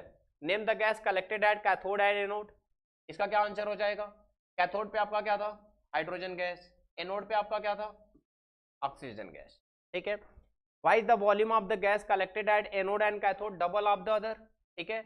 अब यहाँ पे क्या ध्यान दोगे, H2O है, इसमें एटम का रेशियो क्या होता है, हाइड्रोजन और ऑक्सीजन के एटम का रेशियो 2:1 होता है, इस वजह से H2 गैस और O2 गैस का वॉल्यूम भी क्या होता है, 2:1 के रेशियो में होता है। ये बात आपको लिखनी है। Why are few drop of dilute H2SO4 added to the water? क्यों ऐड करते हैं? आपको पता था ना, वाटर क्या होता है, बैड कंडक्टर होता है। वाटर क्या होता है, बैड कंडक्टर होता है इलेक्ट्रिसिटी का, और बैड कंडक्टर होता है, इस वजह से हम उसमें क्या करते हैं, डाइल्यूट H2SO4 ऐड करते हैं, ताकि क्या हो जाए, थोड़े आयन उसमें जनरेट हो जाए, जिससे इलेक्ट्रिसिटी क्या हो, कंडक्ट होने लगे, क्योंकि विदाउट आयन इलेक्ट्रिसिटी कंडक्ट नहीं होती। ये बात आपको यहाँ पे मेंशन करनी है। इतनी बात क्लियर है? ये हमारा चैप्टर है, ठीक है। मैं नीचे वीडियो में ये अपलोड भी कर दूंगा, ठीक है, और साथ साथ मैं आप लोगों को यहाँ पे एक नोट शेयर कर दूंगा, आप उसे पढ़ सकते हो, और कुछ इंपॉर्टेंट क्वेश्चंस जितना मैंने क्लास में कराया, इसके अलावा कुछ और क्वेश्चंस मैं अटैच कर दूंगा, आप लोग प्रैक्टिस कर सकते हो, और इसके बाद भी कुछ डाउट वगैरह होता है तो आप कमेंट सेक्शन में छोड़ सकते हो, जो कि मैं आप लोगों को बाद में क्लियर कर सकता हूँ, ठीक है। अच्छा आनंद, गुड नाइट, बाय बाय बच्चों, गुड नाइट।